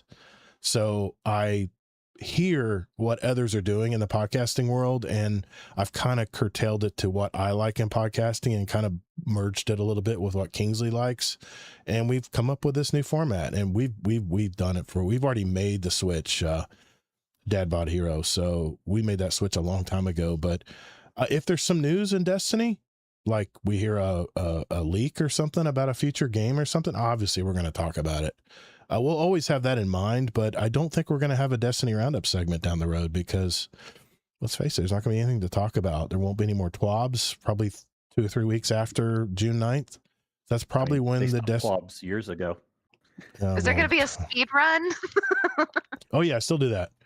Yeah, I still, once a month, we still will hear from a new member in our community. And after the initial, patented questions that we ask all our guests, we'll do a speed run that I handpicked the questions from, and I have a list of over 1,000 now. So I try to include one of the new ones in every time. I always have my favorites, but I try to mix them up best I can. So yeah, that's how I met Rodimus. Is it? But they're not speed runs anymore. Speed run. No, they're not. Petition. There's no contest or anything like that. It's mainly just like well, I mean, he's not doing it anymore, but Stephen Colbert used to do the Colbert questionnaire or something. And it's kind of after that a little bit where we just get to know you at a deeper level. I mean, what's your favorite salty snack, just curious if you like something that I like, and that's the great, so hard. but that's the great thing about having guests is you find someone who is like you, and then guess what? You want a game with them. That's what I love about the new member or the new new guest shows, which we try to do once a month. And we did a bunch of them like in 1 month. We did like 2 or 3. So we've had a little bit of a lapse. And if you didn't listen to it already or watch it, Necromancer, which has been a mod in our community for a long time, but he travels so much that I was able to lock him down to be on last week's show. And man, I never knew he was a hand gliding pilot. Holy shit. Things like that. You just never know about these people that you game with every day, and it's actually a callback to a guy from the Dad's Tales podcast that started his own podcast, and he would bring in people from the community to do interviews. And I thought, man, that's so much fun to listen to because you talk to these people in the Discord every day, but you really never really know them. So that's the reason why I still do the interviews with new guests at least once a month, try to at least. So, yeah. So there you go. I remember that first one for me, and that was a really cool episode. It's fun. I appreciate how you guys set it out like that. Well, we don't do timers, and I don't play music in the background anymore, or any of that, but it's just rapid 25 questions, and we try to get people to answer them quickly, but sometimes they have to think on it, and that's fun. I was like, what's my favorite sandwich? I forgot. I don't know. My mind went blank. Did you want to add anything there, Kingsley? Yeah, I had one more thing to say, actually. Go for it. Back on the question. I agree that you don't want to ever remove the Guardian, but I am kind of thinking in the future, will people that come into the podcast newer, that as less and less people will play Destiny, will they be confused what Guardian Down means? You know what I mean? Yeah, I get that part. Because that's just a Destiny It'll term. just be something. Some way you could add in like a little clip at the beginning of the show, like this is our roots for like Yeah. guarding down means like you've died in a game, but you're not down and out. Come join us. You know Yeah. what I mean? Like, Yeah. so I'm, you know, I kind like of to do think ahead. that. I kind of do that in the audio. I have music and a little intro like that. It talks about our roots and stuff, but I'm actually going to redo that because I don't like the way I did it. It's kind of growing old on me. Because I just wonder if people will be like, well, what does Guardian Down mean? What's the point of that name if they have no idea what Destiny but is? But there's a lot of Guardians in gaming. It's not just Destiny. There's Guardians in other games too. So anyway. Tortuga, I had a question on the cosmetic side of Marathon, and yes, I do agree some of the skins are not so appealing, but wouldn't you say it's better that the skins and the codex are better because there's something it actually worked for instead of the instant gratification that you could just buy the one you want? I never poo-pooed that. I love the fact that if I did contracts for Mida, that I would get this beautiful black and green suit for my assassin. I love that. I love that part. So yeah, absolutely. But I still have $10 worth of whatever currency they have that I haven't not bought anything yet because the store was terrible, man. I don't know who came up with a store. Needs to be both. Yeah. I agree that, you should have good skins in the codex to reach out for, but they should have had also good skins for the store. Yeah. You can do both, you know? Right. 2 more questions here. Deadpool and Merc. Are gamers too harsh on developers, or are studios releasing unfinished games too often? Yes and yes. That's my answer. They do both. Yeah, that's kind of a big mix up. There's not really a either or in that, for my opinion also. I mean, I'm tired of the investors telling the developers when to release the games. It's so obvious when a game's broken and not finished. And then you have to get the day one patch to get it all where they fixed it in the background before they actually did the marketing on the game, you know? So thanks, Deadpool. Last question. I believe gamers are a little too harsh on them, honestly. More than the other one. It's just a game. I mean, a lot of people get there's a real social, a parasocial relationship with gaming and their games that they love to play and the people who make them. And we got to be careful there because these are people who, when they clock out, they go home, they have lives and they do things that you do every day. You got to remember that, these are all people too. So, I think sometimes we can be too harsh, and sometimes, yes, AAA studios release games before they're done. And 30 and Still Gaming, we'd always argue over this. I don't buy day one anymore. Destiny was the only game that I would pre-order. I don't buy anything on day one anymore. In fact, 007, we just talked about that. I went to GamerAnx. I wanted to see what they thought about it. I want to see some of the gameplay. I want to see what Skill Up says, because he plays a lot like I do and he loves Destiny. So I know his play style, things like that, but anyway. I'll still buy day one some, but I also do those things. I also look at the pre-reviews and hopefully I see some user reviews coming in the same day, you know what I mean, before. But generally, if it's a game I know I'll like watching enough screens and there's enough good reviews ahead of time, then I can feel pretty confident with the amount of money I have right now if I'm going to buy on day one. But yeah, it's always a cost benefit. I have like a complex calculation in my head if I'm going to buy or not, but I'm not opposed to buying it if it's a game that I like. I mean, we're all like, we got Summer's Game. Well, I mean, we got Sony Days of Play. We got Sony Play coming out on Tuesday. I'm definitely going to watch that because it reminds me of like E3, when we watch to see what new games are coming out, what's the lineup and everything. So, and then we got Summer Games Fest coming up soon. Don't tell me that you're all going to be waiting that you're not going to be waiting for the very last announcement that they make in the show, because that's where they really surprise you with something crazy or a little teaser or something. That's just what it's always been known for. Last time, though. Not last time. Always do it. High Guard. Yeah. Oof. Yeah, that was bad. That was a shit show. God almighty. That's where the money won that year. Sky Guy, I'm going to ask you a question next week, brother. Appreciate you, man. Appreciate you leaving that in there. Leaving that question with us. Guys, that's it. That's our show tonight. Thank you for hanging out with us tonight. Anything else? Am I forgetting anything, Kingsley? Anything else we want to bring up here? I think we kind of covered the gambit tonight. I think we covered the gambit tonight. PP Pipe, thank you. Yes. For, I don't know if you got a babysitter tonight or you just tucked your child in before coming. She's sleeping. She's at her dad's house. She's Oh, at her dad's perfect. house. Perfect. That worked Yeah, out perfect then. yeah. Thanks for That's why coming. when I Yeah. signed up for this this date, I Yeah, made yeah. sure that Nice. yeah. Thanks for coming out Yeah, tonight. I do have Appreciate a you. thank you. I do have a little Yeah, confession go for to it. make. I've been playing a secret game the entire time that we've been doing this. What game you playing? Every time that you guys said the word destiny, I took a drink of my beer, and I just want to let y'all know that I had three. I have three empty ones. Okay. and I'm on the fourth. So I Nice. appreciate having helping me have a good night. But There you every go. time y'all Hell said yeah. destiny, I love was it. like sipping it up. I love it. I love it. Thanks. And we would do Yes. that with Arc Raiders on previous weeks. when People get talk about drunk Arc because I Raiders. was really high on Arc Raiders for the longest time. And in October, I'll be talking about them again. I'll definitely be playing their game. But until Arc Raiders has something out in October, I'm probably just going to play other games. I mean, that's what we're supposed to do. Like play other games, you know? Yeah. Yeah, You if you want drink to. Deadpool. You got to be drunk by now, man. Yeah. I didn't notice. All right. PP Pipe, you want to give a shout out to anybody tonight before we go? I always like to do that with our guests. Rosebud! Just kidding. I don't. No, not particularly. Okay. Okay. Belle, baby. Yes, thank you. He actually got me my second Xbox, so he is one of the Nice. reasons why I'm able to even do the topic that I was talking about The earlier. land party. So Nice. yeah. So thanks, Belle. Deadpool says I said it. I said Arc Raiders 25 times tonight. Okay. I don't know. I don't know about 25 times. That's kind of pushing it. I'm not But kidding. I don't know. You didn't did say the word Destiny. Arc Raiders. That was Maybe you Destiny, talked not about Arc Raiders. I did the word Oh, you destiny. said two Yeah. up there though. Yeah. God almighty.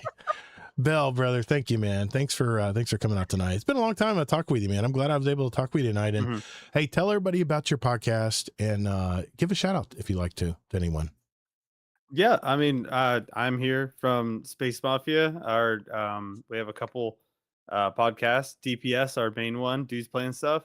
We also have Triple D for our Dungeons and Dragons campaigns.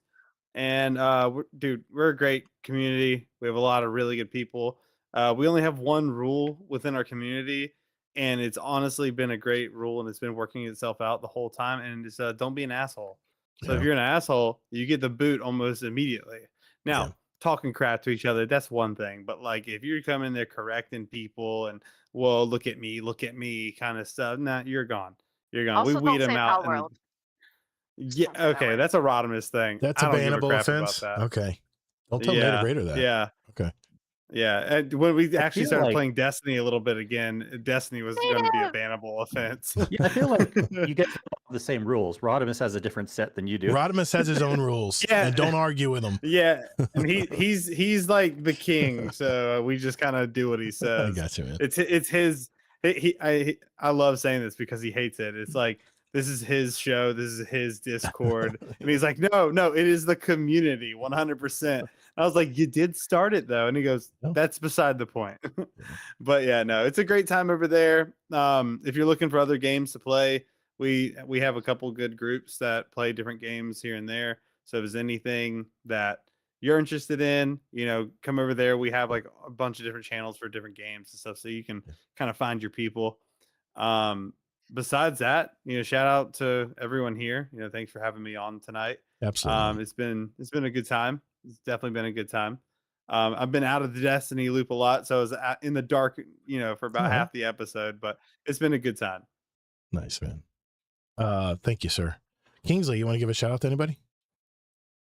Yeah, I like to shout out the guests whenever I can. So first of all, thank you for coming on PP Pipe. I think it's probably the first time I've talked with you, and really fun to hear everything. And glad you had a fun drinking game with our Destiny talk. I was like, I literally brought 2 beers in before we even started, and I ended with 4. So Yeah, nice.